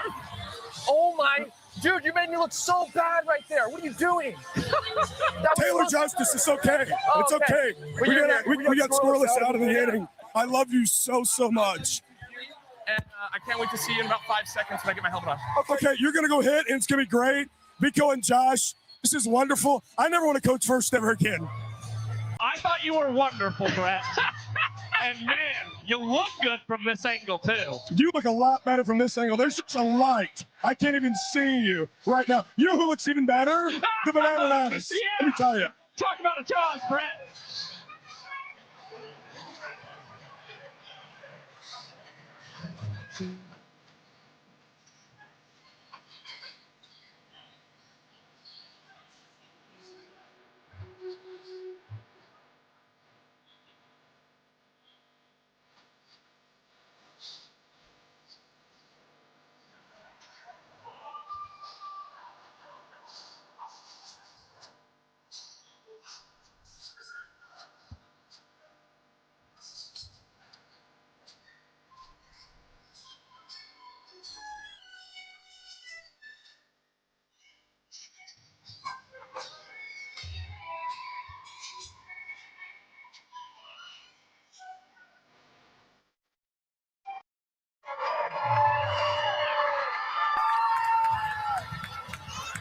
Oh, the Banana Nana's stupendous. We thank them from the bottom of our hearts for hopping on the bus and taking the 6-hour or so journey from Savannah, Georgia, all the way up here to the Marble City, Knoxville, Tennessee. This game is flying by. A lot of action through the first 5 frames. Tristan Levesque will be out for his second inning of relief. Gave up a single and a sprint, had runners on the corners with no outs. And then a strikeout looking of Jason Arendt, an infield single from Indiana Stanley, and a 9-2 double play Alexiadis to Leroy to escape unscathed. As Watson flicks this out to right. Speaking of the devil, Super Reese tip drill. His second trick play of the night. Yeah, Reese Alexiadis, I mean, he's just doing everything tonight for the Savannah Bananas. You've seen 2 trick plays, gunned down Jacob Pippersick at home, a steal of first base so far. and putting the Bananas back out in front when it comes to the trick play tally here tonight. 8 for the Nanners, 7 for the Tailgaters. Nick Lopez ahead 2 balls and no strikes. 2 ground outs, 1 to second, 1 to third, into a combined 3 trick plays. What are you doing? Say what's up. As the bender gets the top of the outside corner. Lope not thrilled with the call from Andrew Gerard, home plate umpire. Vincent Chapman originally scheduled to be behind the dish tonight, but barely got here in time. Flight was delayed, so Gerard, who was supposed to be out on second base, said, "I'll suit up." As Lopez lofts this one out to right, Alexiadis again, tip drill, Meadows into the hat, double trick play from the Nanners right and center fielders. And 2 quick outs for Levesque. And that's why it's so nice to have DR Meadows back out in center field. I mean, he just has great banana ball instincts.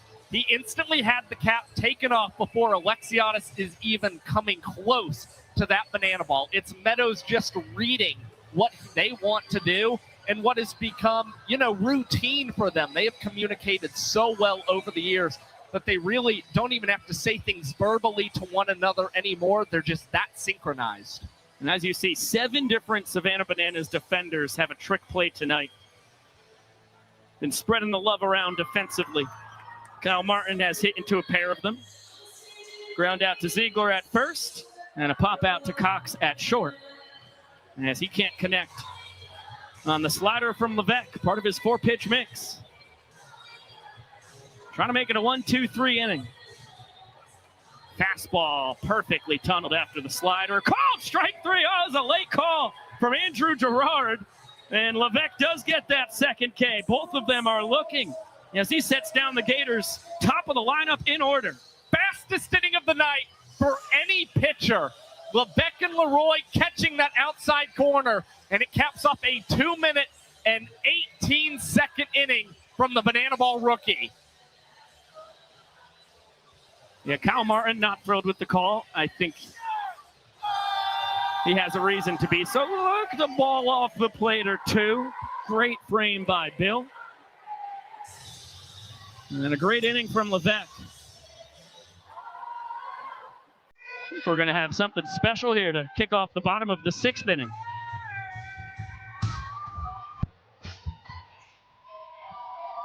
I've always considered Cody Fluffman the one that got away, as the Nanners have the top of the order in the home half of the 6th inning.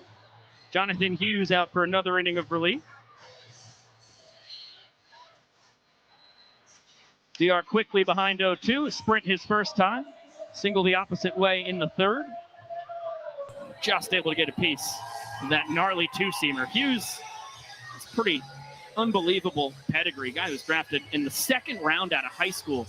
As this one is chopped to Looters, between the leg transfer, Hussein, not in time.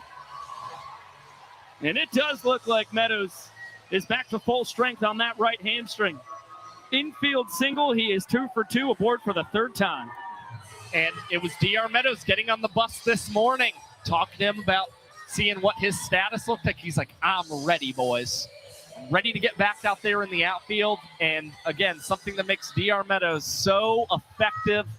The big reason he's always high in batting average, beating out those infield singles. Big league pop from the former Nationals minor leaguer, Robert Anthony Cruz. Tip from Martin behind the back from Stanley, and Meadows for the 2nd time in this ball game on a fly out to right from Rack that turned into a double trick play with Martin and Stanley. Tags from first to go to 2nd.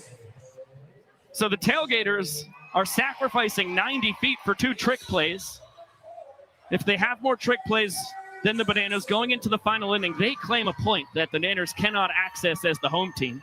That's the equalizer point, of course. But I mean, you're putting great speed into scoring position for Kyle Jackson, and the Bananas team leader in walk-offs on deck, Reese Alexiadis. When DR was on second back in the 1st inning, KJ came through in the clutch, single to left, but Watson was able to gun down Meadows at the dish.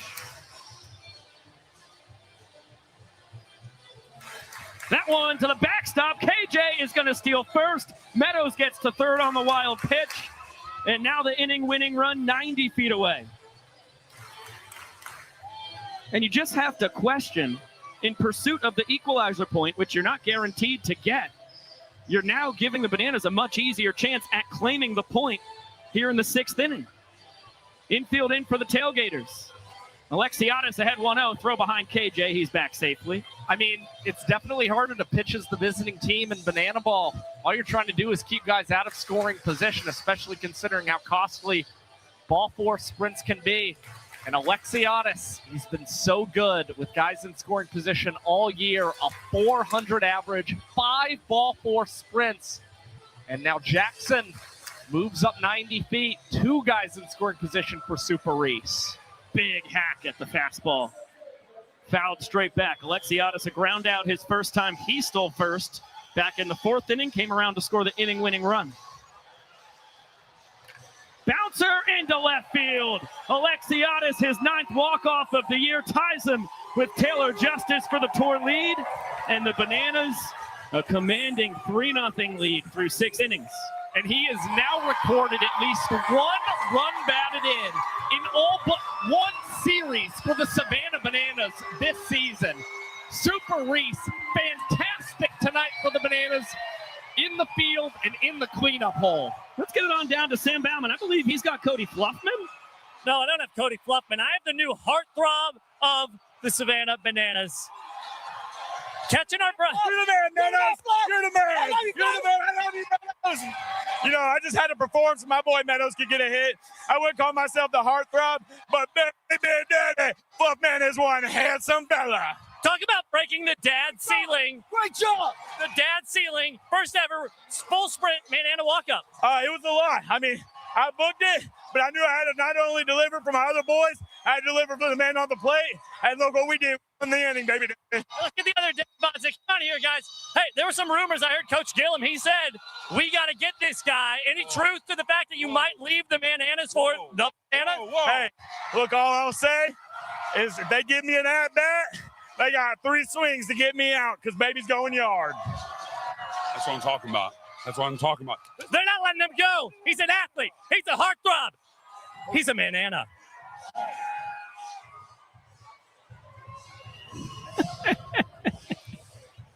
Thank you, Sam. I agree with all of the accolades. Not given, earned by Cody Fluffman. Superstar here in his 2nd year as a Manana.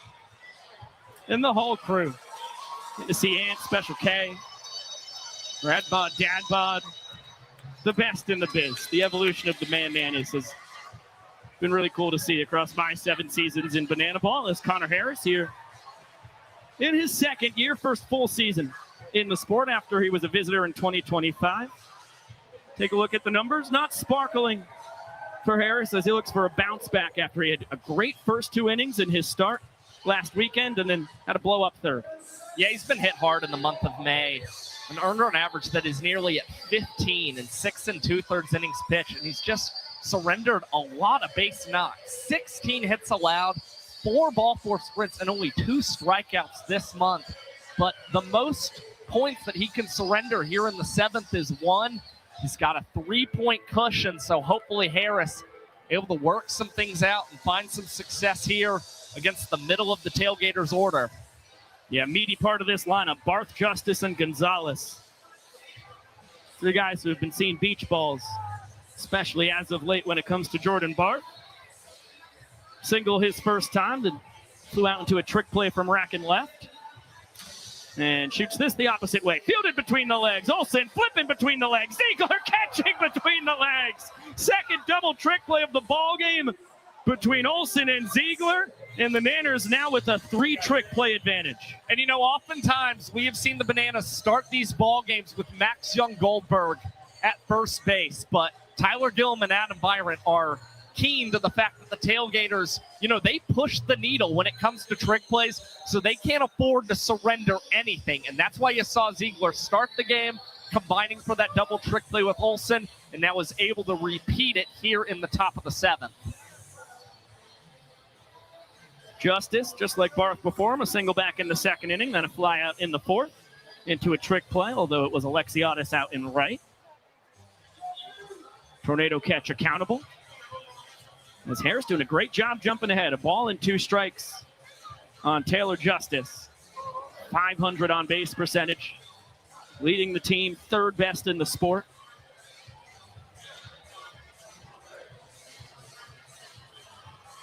Doesn't go after the high heat. Count even at 2-2. It's fastball, knuckle curve, kick change from Harris. Sticks with the heat. That one just below the knees. Count is full. Nonetheless, Bill Leroy, he loved that pitch from Connor Harris, sticking out the glove emphatically and saying, keep it up there, big dog. Payoff. Swing and a miss. Sticks with the fastball, nearly the same spot. And there goes those funky big old legs from the 6'8 righty. The world's tallest pitcher, Dakota Stilts Albritton. Oh gosh, sometimes broadcasting this sport, it just writes itself. You want to talk about funky big old legs? None are funkier nor larger than the legend Dakota Stilts Albritton here in his 6th World Tour. Part of that original One City World Tour to Mobile, Alabama. His rookie season all the way back in 2021.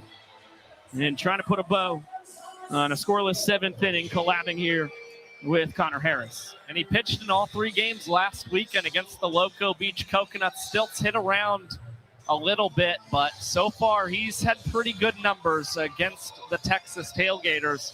They're facing up against a very powerful bat in Jose Brother Gonzalez, who is yet to face Stilts in the regular season. Jose, one of the only guys in the sport who played a banana ball game before Albritton. Brother, back on June 26, 2020, played in the first banana ball game ever in front of fans. Green versus yellow bananas. And then played again on August 14th. First ever game of the Party Animals in banana ball history. 4-1 Bananas victory. The 3-1 here to Gonzalez. Yanked foul.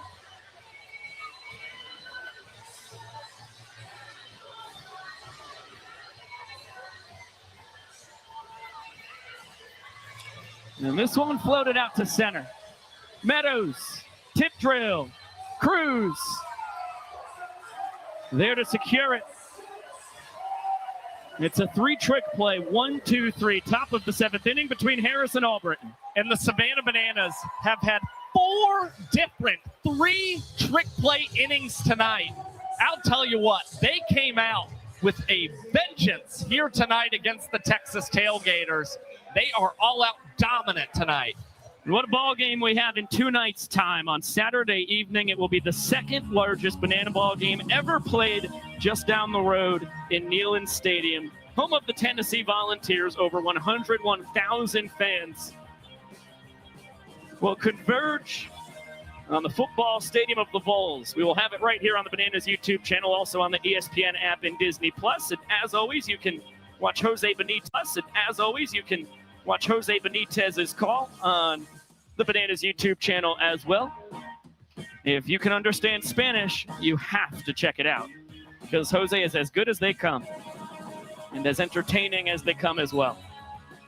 He's the best in the biz. Also the only one in the biz in banana ball, but I mean, just as good as they come, truly. You know, oftentimes he's our next door neighbor here in these broadcast booths, and he is yet again, but this time we get a window to actually see what Cheito's doing. I'll tell you what, man, I just love seeing the way he struts around the broadcast booth as he's doing his thing. And he just struck some kind of pose. It was like he was looking up to the gods above. Now he's glued to the glass. Oh, my roommate for a second weekend this year. I blew him a kiss, everyone. Yes, just in case you were wondering. I'm sure everyone was waiting with bated breath to find out what that sound effect was. Jimmy Lewis takes over for Jonathan Hughes, who gave up a 1 run across an inning and a third of relief, and the walk-off in the 6th inning. Lewis here in his 2nd tour with the Tailgaters. It's brought back by Mikulik and company, their final pick of the draft in the 11th round. It's really a tale as old as time. As talented as they come, Got a guy, second rounder in 2019 to the Los Angeles Dodgers, spent 5 years in their organization. And as long as he is in the zone, his stuff is phenomenal. Well, he enters tonight with an 18% ball four sprint rate. The tour average is just a hair above 10%. So Lewis still trying to work on his command, but he gets a swinging strike against Dan Oberst, a guy who is not prone to drawing many ball four sprints. No, he loves to hack, as is evident by those first two swings. 0-2 coming from the 6'6" righty. Fastball just misses the top of the zone. First time Lewis has pitched since May 8th against the Indianapolis Clowns out in Tulsa, Oklahoma. And in that outing, I'll tell you what, the control was pretty good. Only 1 ball, 4 sprint across an inning and 2/3, but 4 earned runs on 5 hits. As Oberst works the count from 0-2 to 3-2.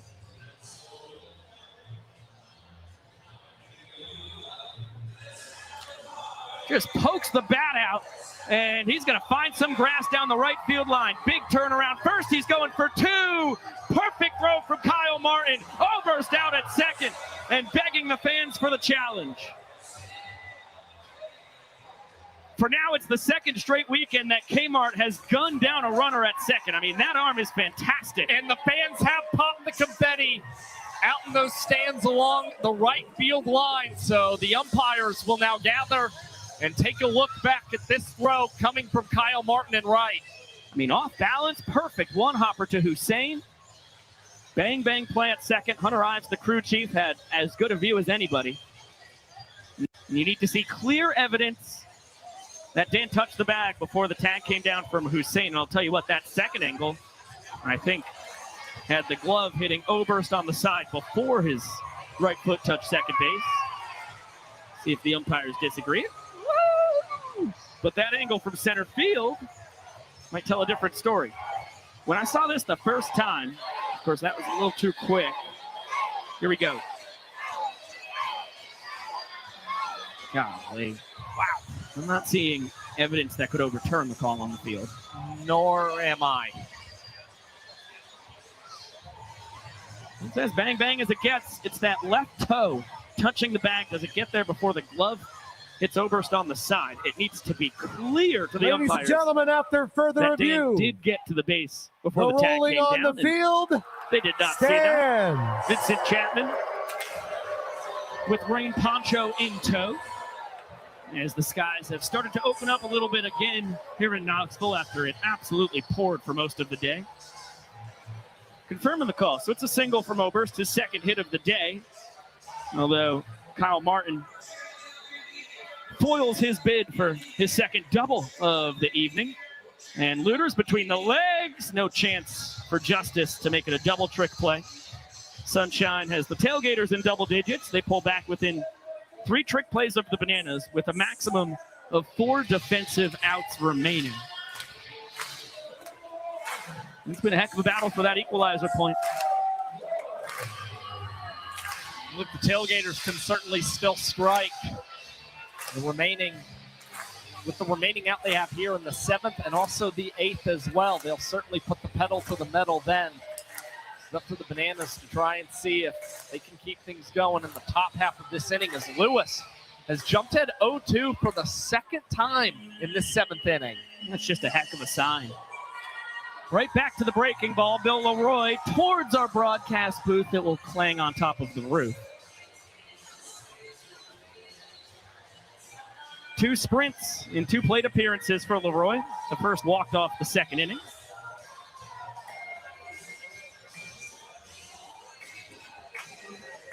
And he spikes the fastball. Great stop, Tosh Porter, as Leroy keeps that left foot just barely in the right-handed batter's box. He's just going for entertainment right now. Having a little fun with Tosh Porter, his fellow catcher behind the dish. Telling you, a guy who's been in Banana Ball for this long, he knows all the right moves, including keeping that foot in the right-handed batter's box. Not even at 2-2. I go back to the bender here if I were Porter and Lewis. They stick with the fastball, and they were right with it. Hussein between the legs and behind the back. Justice behind the back at first. Fantastic double trick play. As the Tailgaters pull within 1 of the Bananas with 1 inning to go in their pursuit of the equalizer. And that is just what they needed. Jordan Hussein, a couple of tricky moves at shortstop, and Taylor Justice. Why not try it, especially with the bases empty? And finally, the Gators' first baseman making an impact here tonight in Knoxville. And Jimmy Lewis, a 1-2-3 sub 3-minute inning.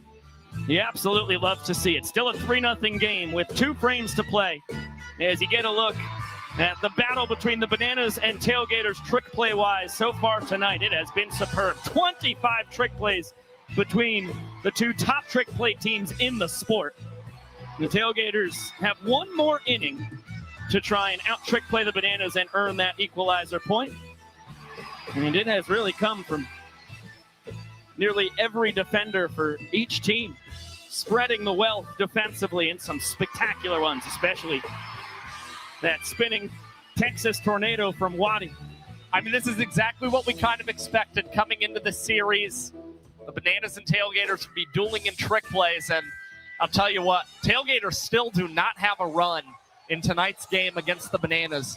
They could really use an equalizer point to just try and get on the board before the ninth. Get a look at the numbers for Jacob Bazela, the Bananas' 10th round draft pick out of North Huntington, Pennsylvania. He's going to toe the slab, trying to keep the shutout going with the Bananas up 3-0. We saw him blow his first career save opportunity last Friday. Was also handed the loss after Ben Parker had a 2-out, 2-run go-ahead home run against Bazela, who was allowed an earned run in 5 of his last 6 ball games. But an interesting note, 4 of those 6 ball games have been multi-inning affairs for Jacob Bazela. So we've seen the Bananas try and stretch him out, and that's kind of when he's gotten hit around a little bit. This will likely be just 1 inning of work for the Banana Ball rookie and 10th round pick. Yeah, I'm sure they will be handing the ball off to Danny Hosley come the top of the 9th inning. They were guaranteed to have a lead. Mac Danford with the ball and a strike. It is 7, 8, and 9 in the lineup. Porter on deck, Stanley in the hole. Tailgaters yet to score a run tonight. Mile-high pop in the infield. Alex Ziegler with the call. We'll catch it the old-fashioned way. Such a tough play to pull a trick play off with a towering fly and the wind swirling here in Knoxville. We already saw Cox earlier tonight say that he was having a little trouble with it. Alex Ziegler and a lot of guys in Banana Ball, the higher those balls are in the air, the more difficult it is even to try and collect a tip drill and definitely catch it behind your back. And Ziegler knows that his pitching staff tonight is working on an absolute gem, so he didn't want to try and mess anything up for Bazela or the rest of the guys who have tossed tonight. Changeup swung on and missed to even up the count on Taj Porter, turning around to hit from the left side. Struck out from the right side against Disnick back in the 2nd. As he whiffs on the fastball, and then was pinch hit for by Jason Arndt back in the 5th. So this is only his 2nd trip to the dish. Another effect of the Bananas' dazzling performance from their staff. Bazela, the 6th different Bananas pitcher to hurl it here tonight. And the Tailgaters still in their 3rd trip through the lineup. A barrage of fastballs from Bazela. Count even at 2-2 now. He's got a slider, curveball, splitter, and knuckleball as well. But sticking with the gas. As Porter able to spoil another. Right now, I mean, you're trying to get that swing and miss against Porter, but now it's maybe time where you try and mess with the eye level a little bit. Go to something off speed and low in the zone and see if Porter can touch it. Sticks with the fastball. And how about right down the chute for you? Leroy's got to love how this fastball is coming out of the hand of Bazela. Some funny business with Brett Allen. Getting a little chippy. Oh, man. 8th pitch from Bazela to Porter. Another fastball. That one misses high. Great plate appearance from Taj. 9th pitch of this battle coming. It's the payoff. Lays down the left field line. Fair, it lands on the line. Could have placed it better if he dropped it right on it. And Porter rumbling into second with a double.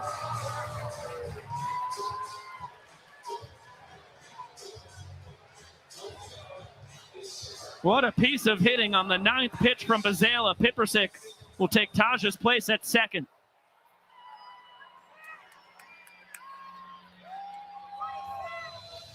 The Texas Tailgaters are invoking the golden batter rule. Now batting in place of Indy Stanley is the Tailgaters golden batter. Please welcome Kyle Kmart Martin. Get ready! No surprise that you're going to go to the tour leader in long balls, Kyle Martin. 10 dinglings on the year. And here in a huge spot. 2 for 8 as the golden batter this season with a home run, 1 run batted in, and also a ball 4 sprint.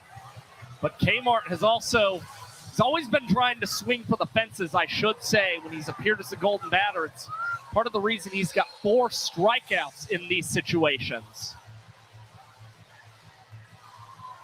League leading 10th appearance as the golden batter for Kyle Martin. As he is fooled on the splitter behind no balls and 2 strikes.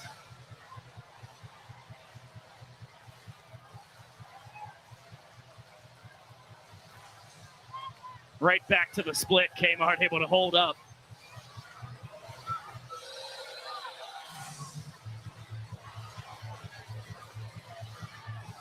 One-two. Coming to the former Phillies and Padres farmhand. Fouled away. We'll do it again. And it was another split fastball. This is a guy averaging a home run every 7.3 ABs this season and hoping to collect yet another for the Texas Tailgaters to just try and spark something with this offense. Fastball. Up and out. 2-2. And I'll tell you what, right now, every tailgater outside of that third base dugout is lively. I mean, they are just emphatic and loud, cheering on Porter and now Kmart, who lifts this in the air to right field. Alexiadis. And it looks like he was trying to deke out Jacob Pipersick, extending his hands in the air, maybe looking to deke him out. Instead, Pipersick, not fooled, and Alexiadis hauls in that banana ball. That was a cloud scraper. Felt like it was in the air for a millennia. And again, with the 2 towering pops, really tough to get trick plays on them. Ziegler and Alexiadis neither attempt it. Big Beef out behind the plate. Is that Beef Daddy? I believe it's the latter. Bill Leroy trying to end the inning. Behind the plate. Oh, can't come up with the bare hand. Was trying to make it a 14th trick play on the game. And another life for Jordan Hussein. And Beef Daddy, there it is. He looks pretty fired up about what could be a trick play miss for Bill Leroy if Hussein is able to reach base in any capacity. You'll love the effort, though, from Leroy. In foul territory, why not try it? You're trying to keep the Gators from earning some kind of equalizer point. And now Hussein, a ground ball. Cox able to glove, and he throws to third. But Pipersick will slide in safely. Great heads-up play by Ryan Cox. Had momentum taking him towards that left side, but unable to gun down the speedy DR for the Gators. It was really the only play he had as Pipersick. You see, he had to adjust his route big time. He was thinking about making a turn and scoring. And then Cox kept it in the infield, saved a run. And Pipersick able to get to the bag just ahead of the tag from Kyle Jackson. Tailgaters lineup flips on its head. Runners on the corners for Zach Watson, their leadoff man. 1 for 3. Double back in the third. And a 1-1 as he fouls off the splitter. Great speed on the corners. Pipersick off third. Hussein off first. Tailgaters looking for their first run of the game. And Bazala misses with the curveball as Watson's back ahead. And this would be a fantastic time for Waddy to come through, just batting a $167 with guys in scoring position this year for the Tailgaters. Deuce is wild. 2 balls and 2 strikes with 2 outs. One of the best scoring opportunities of the night for Texas. Waddy trying to come through in the clutch. Fouls the fastball back. We'll do it again.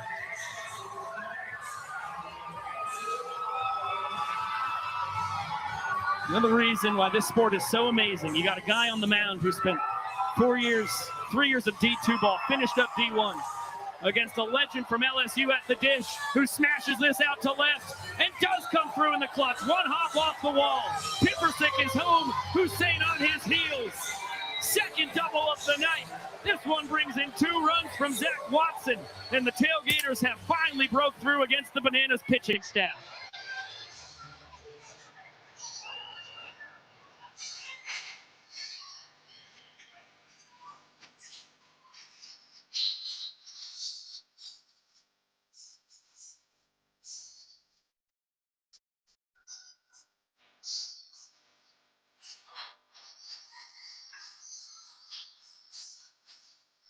Got the barely odd parent celebration from Bam Bam brother and Trey Jones.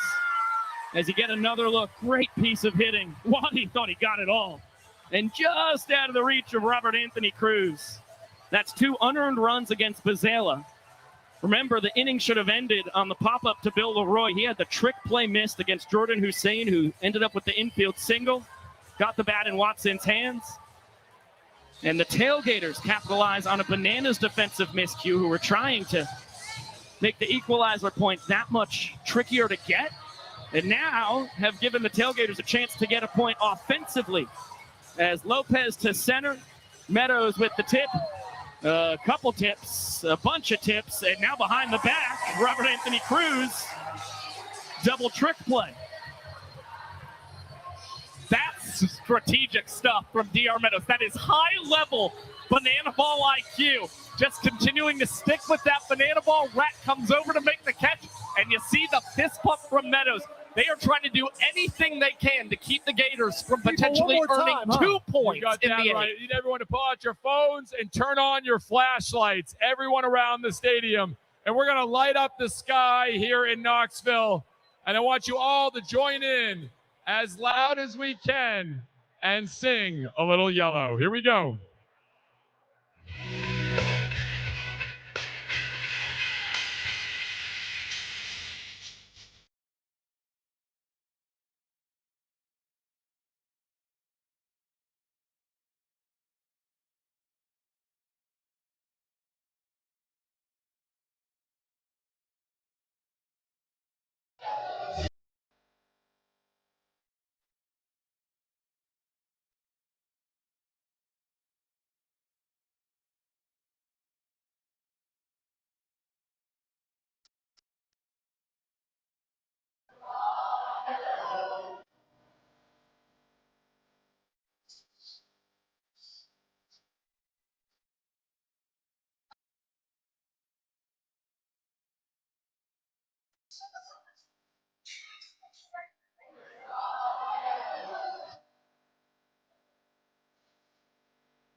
Heck of a scene here in the heart of the valley, Knoxville, Tennessee.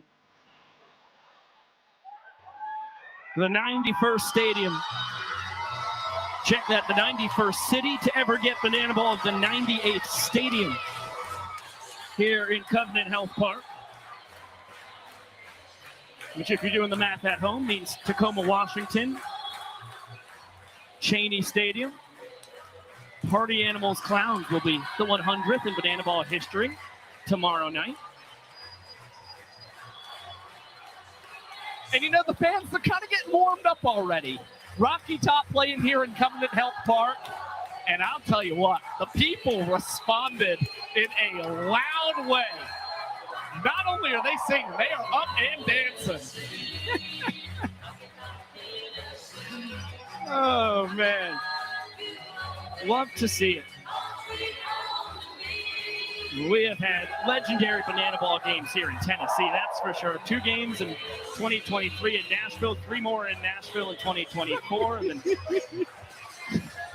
tarps off for the youngsters here in Knoxville after we had 1 game in Nashville a year ago, home of the Titans, Nissan Stadium. That's how I feel right before I am about to call a banana ball game.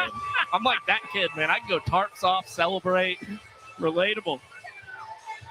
Like Brett Allen and Brett Sanchez on the tarp in the pouring rain earlier today. Oh, guys, we're going bonkers. Guys being dudes. You will see it on their social medias in due time, I promise you. Joe Sperone, in due time, I promise you. Joe Sperone, new man on the mound for Texas, and he's the first tailgater to have a chance at a hold, which means entering the bottom of an inning with a lead and turning it into a point.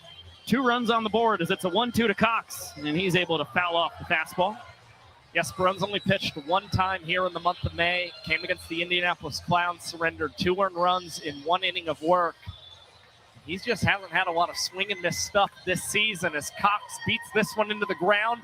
Looters transfers between the legs, and Justice fields through his legs. All of a sudden, 14 trick plays for the Gators to the Bananas 15. Massive double trick play from Looters and Justice. You get another look here. That's now 5 trick plays on the last 3 outs that Texas has recorded. And if you remember back game 1 of the Banana Ball Open final, the Tailgaters were down 2 trick plays in the 8th inning. They turned to Sperone. He got 3 straight ground balls. They got the equalizer as Ty Jackson right back up the middle. As his second hit of the evening.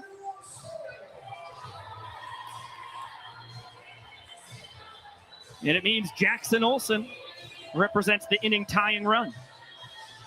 Nice attempt there by Sperone going behind the bat. Well, I think even though the Bananas just got a guy on base with the Tailgaters up 2 runs here in the inning, it doesn't stop them from trying to collect those trick plays. They really don't fear the Bananas right now potentially tying up this frame as Jackson's running. And Taj wanted to transition behind his back. Instead, ricochets off his gear, and it's a swiped back for tied 2 fly. Yeah, smart attempt by Taj. But can't make the exchange cleanly, and Jackson, his 8th steal and as many tries as Olsen strikes out looking. Which means the Tailgaters will need a double trick play on the last out of this inning. That was a disgusting 2-seamer from Sperone. Front door was open. And he barged right in. As here's the doctor back at the top of the lineup. Diarra sprint and 2 singles. Scored the inning-winning run in the 6th. Putting that 3rd point on the board for the Bananas. And as it's a ball and 2 strikes, DR thought it was outside. Andrew Gerard, his opinion matters more. Trick pitch attempt. Fastball misses.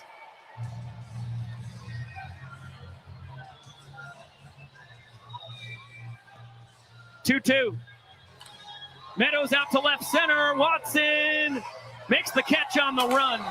But the Bananas hold off the best trick play team in the sport. They deny the Tailgaters their equalizer point. Texas, on the other hand, 2 runs in the 8th. They turn it into a point and trail by 2 going into our final inning where every run counts as a point. Here's the young prop. And now it's time to check in on the scoreboard. Heading into the top of the 9th inning, the score is 3 points for the Savannah Banana. So 1 point for the Texas Tailgaters. But here's the thing about the game of banana ball. In the final inning, every run counts for a point. And you better believe the Texas Tailgaters are looking to strike back here. On the other hand, the Savannah Bananas need just 3 outs to lock down a victory here tonight in Knox Vegas. So, ladies and gentlemen, make some noise because this is the final inning.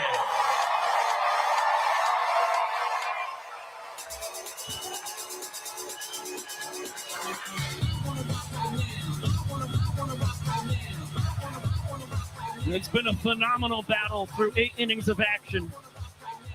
The Bananas walking off the 2nd, 4th, and 6th innings, jumping out to a 3-0 lead.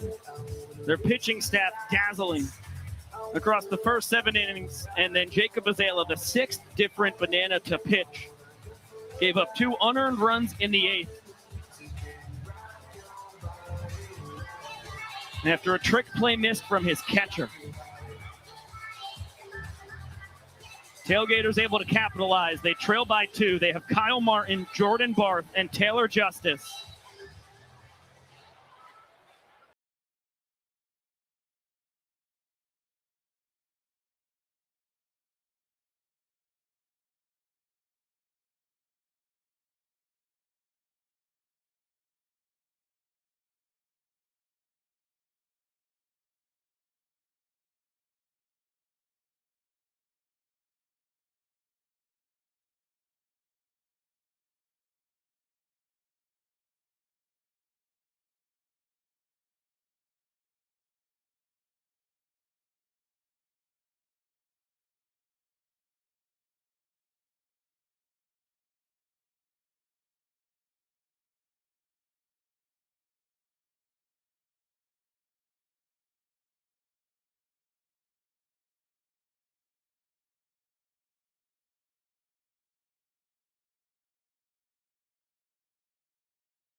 Savannah Bananas, it's Danny!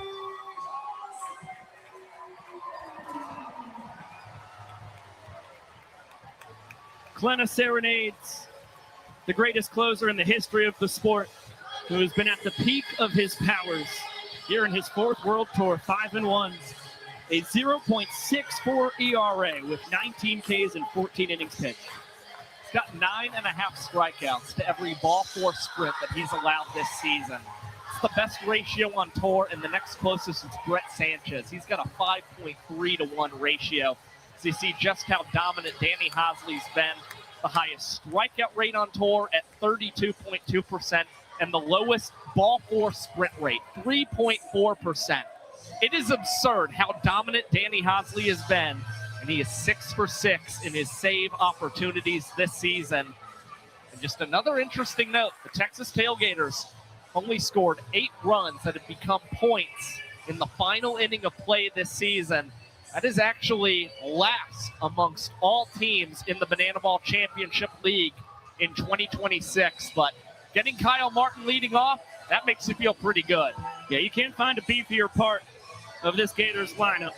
Kmart, Barth, and Justice, 3, 4, and 5. With Jose Gonzalez Jr. waiting in the wings in the pit.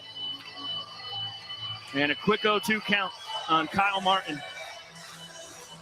A strikeout, ground out, pop out, and fly out for the Tailgaters' 4th rounder. Fastball foul back.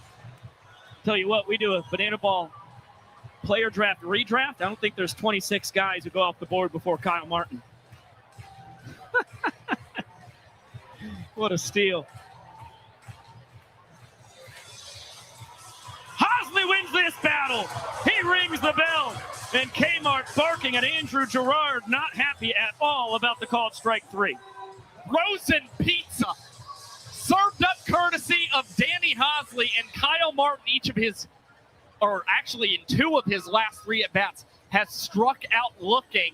So he's taken a little exception to the strike zone from Gerard behind home, who's going to call a first pitch strike now on Jordan Barth. And make it a quick 0-2 count. 12-6 curveball. Barth not happy with the call. Look out, Jordan Barth.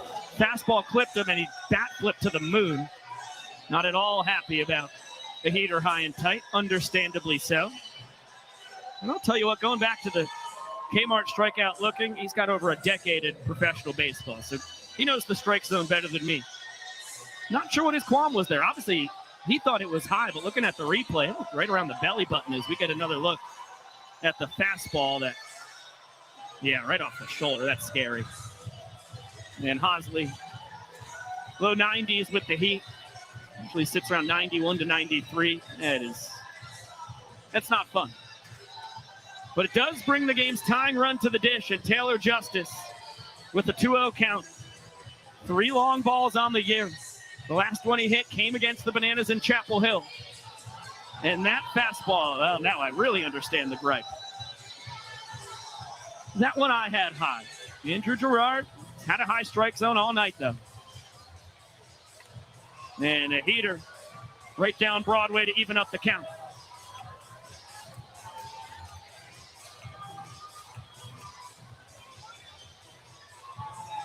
Fastball misses.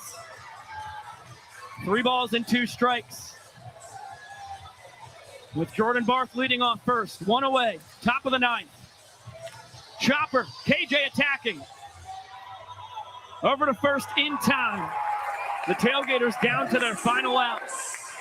As Barth is up to second base.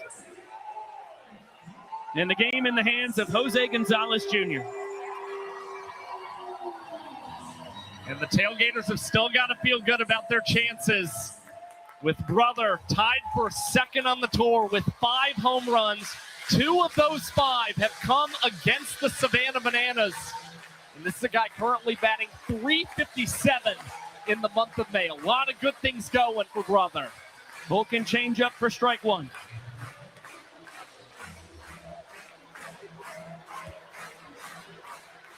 Fastball. Just misses.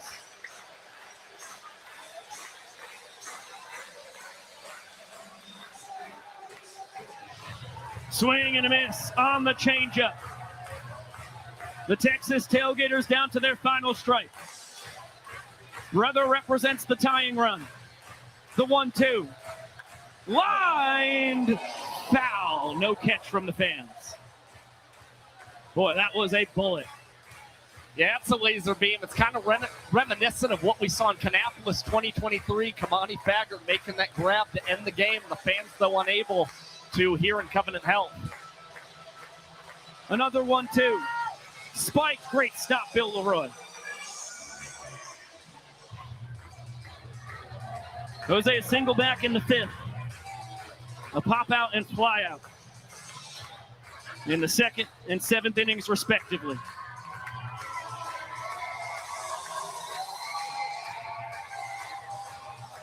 The 2-2. Swing and a miss! Hosley to the Vulcan, change for the victory! As the Bananas end their 4-game losing streak against the Tailgaters. And extend their lead in first place to 3 games over Texas.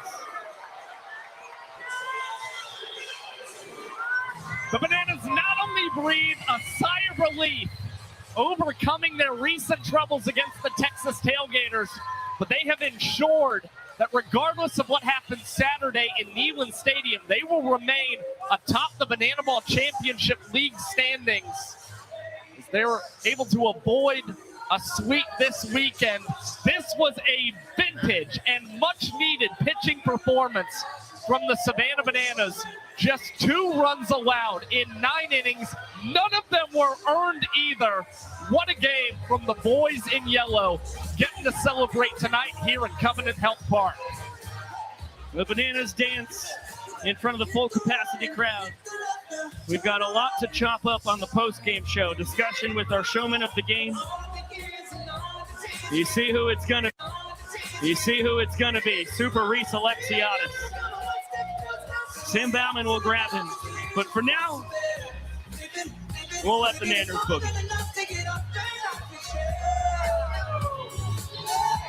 Celebrate with me tonight. Celebrate like we got time. Lucky to have you in my life. Hey, you better hit the right and hit the left now. Turn around and slide. Oh, here we go. Somebody celebrate with me tonight. Celebrate with me tonight.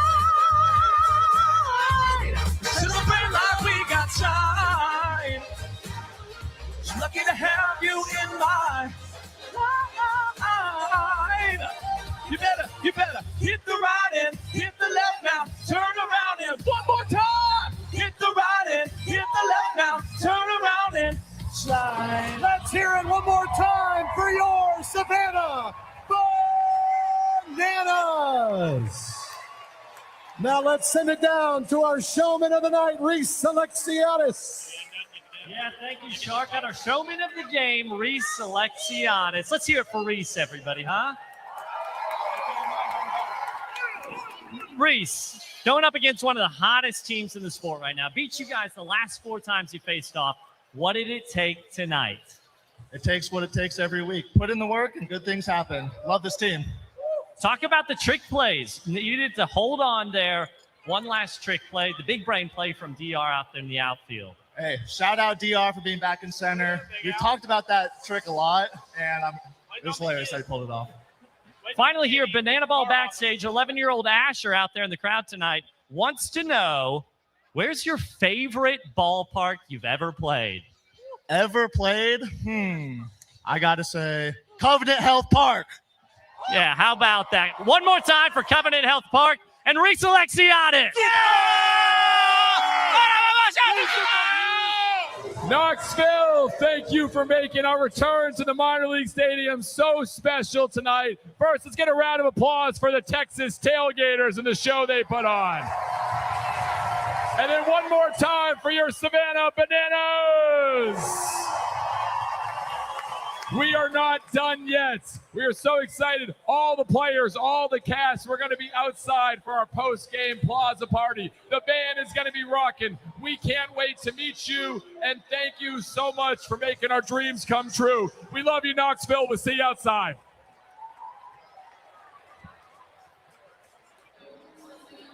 Really impressive victory for the Savannah Bananas. And yeah, what a note from Jesse Cole. Return to a minor league park. First Bananas game in a minor league park since Fort Myers, Florida, February 14th through 16th. Red Sox spring training and rookie league field. Well, JetBlue Park. It's been a while. It felt great to have an intimate crowd here in Knoxville, Tennessee. And what a show the Tailgaters and Bananas put on, a combined 29 trick plays. And in the end, it was remarkable pitching from the Savannah Bananas. 7 different arms towed the slab, and they limited the Tailgaters to just 2 unearned runs in the 8th inning. For the 3-1 victory, Alexiadis pacing the offense and defense. 1 for 2, you see those 3 trick plays.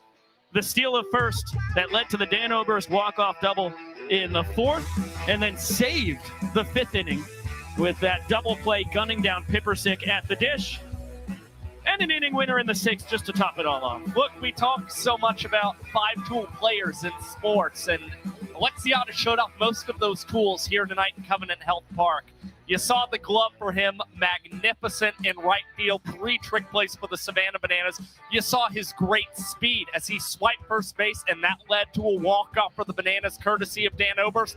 You saw the incredible throwing arm from Alexiadis, ending the inning for Tristan LeBeck and keeping the Texas Tailgaters off the board, which definitely paid some dividends. The Bananas having more breathing room in the 9th inning.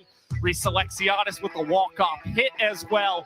Everything was sensational tonight for Reese Alexiadis, and it earned him his 3rd Showman of the Game award in 2026. Yeah, it just keeps getting better and better, as this is now his 3rd year in the sport. And up to 9 walk-offs on the year tied him with Taylor Justice for the Banana Ball Championship League lead. And we welcome you back inside with the statistical savant of the sport, Mr. Josh Talevsky. I am Biko Scala. Thank you so much for spending your Thirsty Thursday with us here in Knoxville, Tennessee. What a battle it was, and I can't believe we get to see these 2 teams go against each other again this time instead of 6,000 fans in front of over 100,000 fans on Saturday night in Neyland Stadium. And if anything has to be taken away from the games that these 2 teams have played this year, the Bananas now 4-2 in the regular season, of course 0-2 in that Banana Ball final, which in total makes it 4-4 between these 2 squads. This is as good as it gets. Well, I think the Bananas came into tonight with a big chip on their shoulder. I mean, They felt embarrassed in the Banana Ball Open, unable to clinch that playoff spot.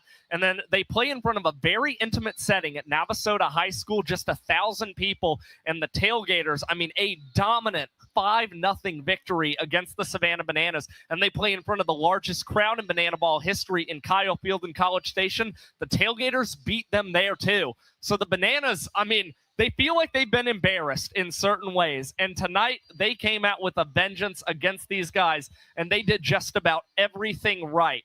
Timely offense, 15 trick plays to negate an equalizer point to the best team in trick plays in 2026. And you saw just how good that pitching staff was. That was very much what we have seen, or what we did see from the Bananas through the first 11 games of this 2026 World Tour. And what really stands out, I mean, we talked so much about Kyle Martin, Jordan Barth, Taylor Justice, and Jose Gonzalez. They were batting 3 through 6 in this Tailgaters order, and they have been 4 of the best bats across the last 2 months of this season. They were a combined 3 for 16 tonight against the Bananas pitching staff. And for Kyle Martin, a guy leading the tour with 10 home runs and who has just been playing Banana Ball at a level we have really never seen, especially from a power standpoint, his 21-game on-base streak came to an end tonight, and he even got an extra at-bat when you consider he was the golden batter. So tremendous work all around from the Bananas, and they'll try and see in front of 1,000 or 100,000 people on Saturday if they can get a second straight victory in Neyland Stadium. And for anybody thinking, oh, I want to go check the schedule, I wonder, yeah, that's every single game Kyle Martin had ever played in his Banana Ball career. So finally, a team figures out how to keep Kmart off the bases, and you talk about those 3 hits in 16 at-bats for 3 through 6 in the order, all 3 of them singles. So not only was it just 3 for 16, they limited the damage. But you limit the damage, exactly. Hit the nail on the head. Now, I know it is sad that these 2 teams do not play tomorrow night, but do not fret, because we have not just one, but 2 Banana Ball games on the schedule tomorrow night. It starts in Scranton, Pennsylvania on the Firefighters YouTube channel as they take on the Coconuts. And then at 10:30 p.m. Eastern, make sure to get your nitroglycerin pills, because the Party Animals battle the Indianapolis Clowns for a second straight weekend. That's out in Tacoma, Washington. And it'll be on the Party Animals YouTube channel, as well as True TV. A couple really good series kicking off tomorrow night. Yeah, and the Coconuts, they lost 2 out of 3 to the Bananas. They didn't take to that too kindly, so they want to rebound against the Firefighters, who are slumping coming off a sweep that the Tailgaters handed to them. And meanwhile, the Party Animals, they spoiled the Clowns' fun in their first ever home series in Indianapolis last weekend. Now it's time to see if the Clowns can get some revenge against the Party Animals out in Tacoma, Washington. Right, and don't look now, but the defending champions have won 4 out of their last 5 games, going back to that series win in Atlanta against the Bananas a couple weekends ago. Well, it was a heck of an affair this evening. Again, we thank you for spending your Thursday night with us, and a big shout out to our entire cast and crew, because it takes an army to put these broadcasts on, and it starts in the control room down the road in Savannah, Georgia. Our broadcast directed by Keegan Woods. Great job by everybody in that control room with the Keegster. And right here in Knoxville, our broadcast produced by the legendary Chad Reese. A big thanks to our executive producer, Mr. Josh Richardson, our fellas down on the field, Sam Bauman and Brett Loftus, and my guy in the booth, Mr. Josh Talevsky. I am Biko Scala, saying so long for now. Now, I'm going to warn you, because some folks freaked out when I had a wedding last Friday night. I've got a wedding Saturday night. Son of a gun. What a 1-2 punch. You have to blame my lifelong friend, Nick Fabiano. I should have known when we became fierce friends at 12 years old on the Saugerties Little League All-Star team that this was going to lead to a disaster for me. And it just happens to be the second biggest game in Banana Ball history. On the bright side, Brett Loftus is as good a broadcaster as anybody this side of Mississippi. He will join Josh in the booth, and it will be a fantastic game. I can't wait to watch it back after my dear friend Nicholas Fabiano's wedding. Some are calling us Banana Balls lover boys, me and Brett. I've been calling you guys that. Yeah, you're catching on. Heck yeah. So I'm so sorry to miss you all on Saturday night. It'll be an awesome call with Brett and Josh, and I will see you in a week's time in Kansas City for Bananas Clowns. But I'm also going to see you in the chat tomorrow night, because we've got more Banana Ball for you from, that'll be Scranton, Pennsylvania, and Tacoma, Washington. We've got this country cornered, and we've got to close this broadcast. Again, thanks for spending it with us. We will see you later!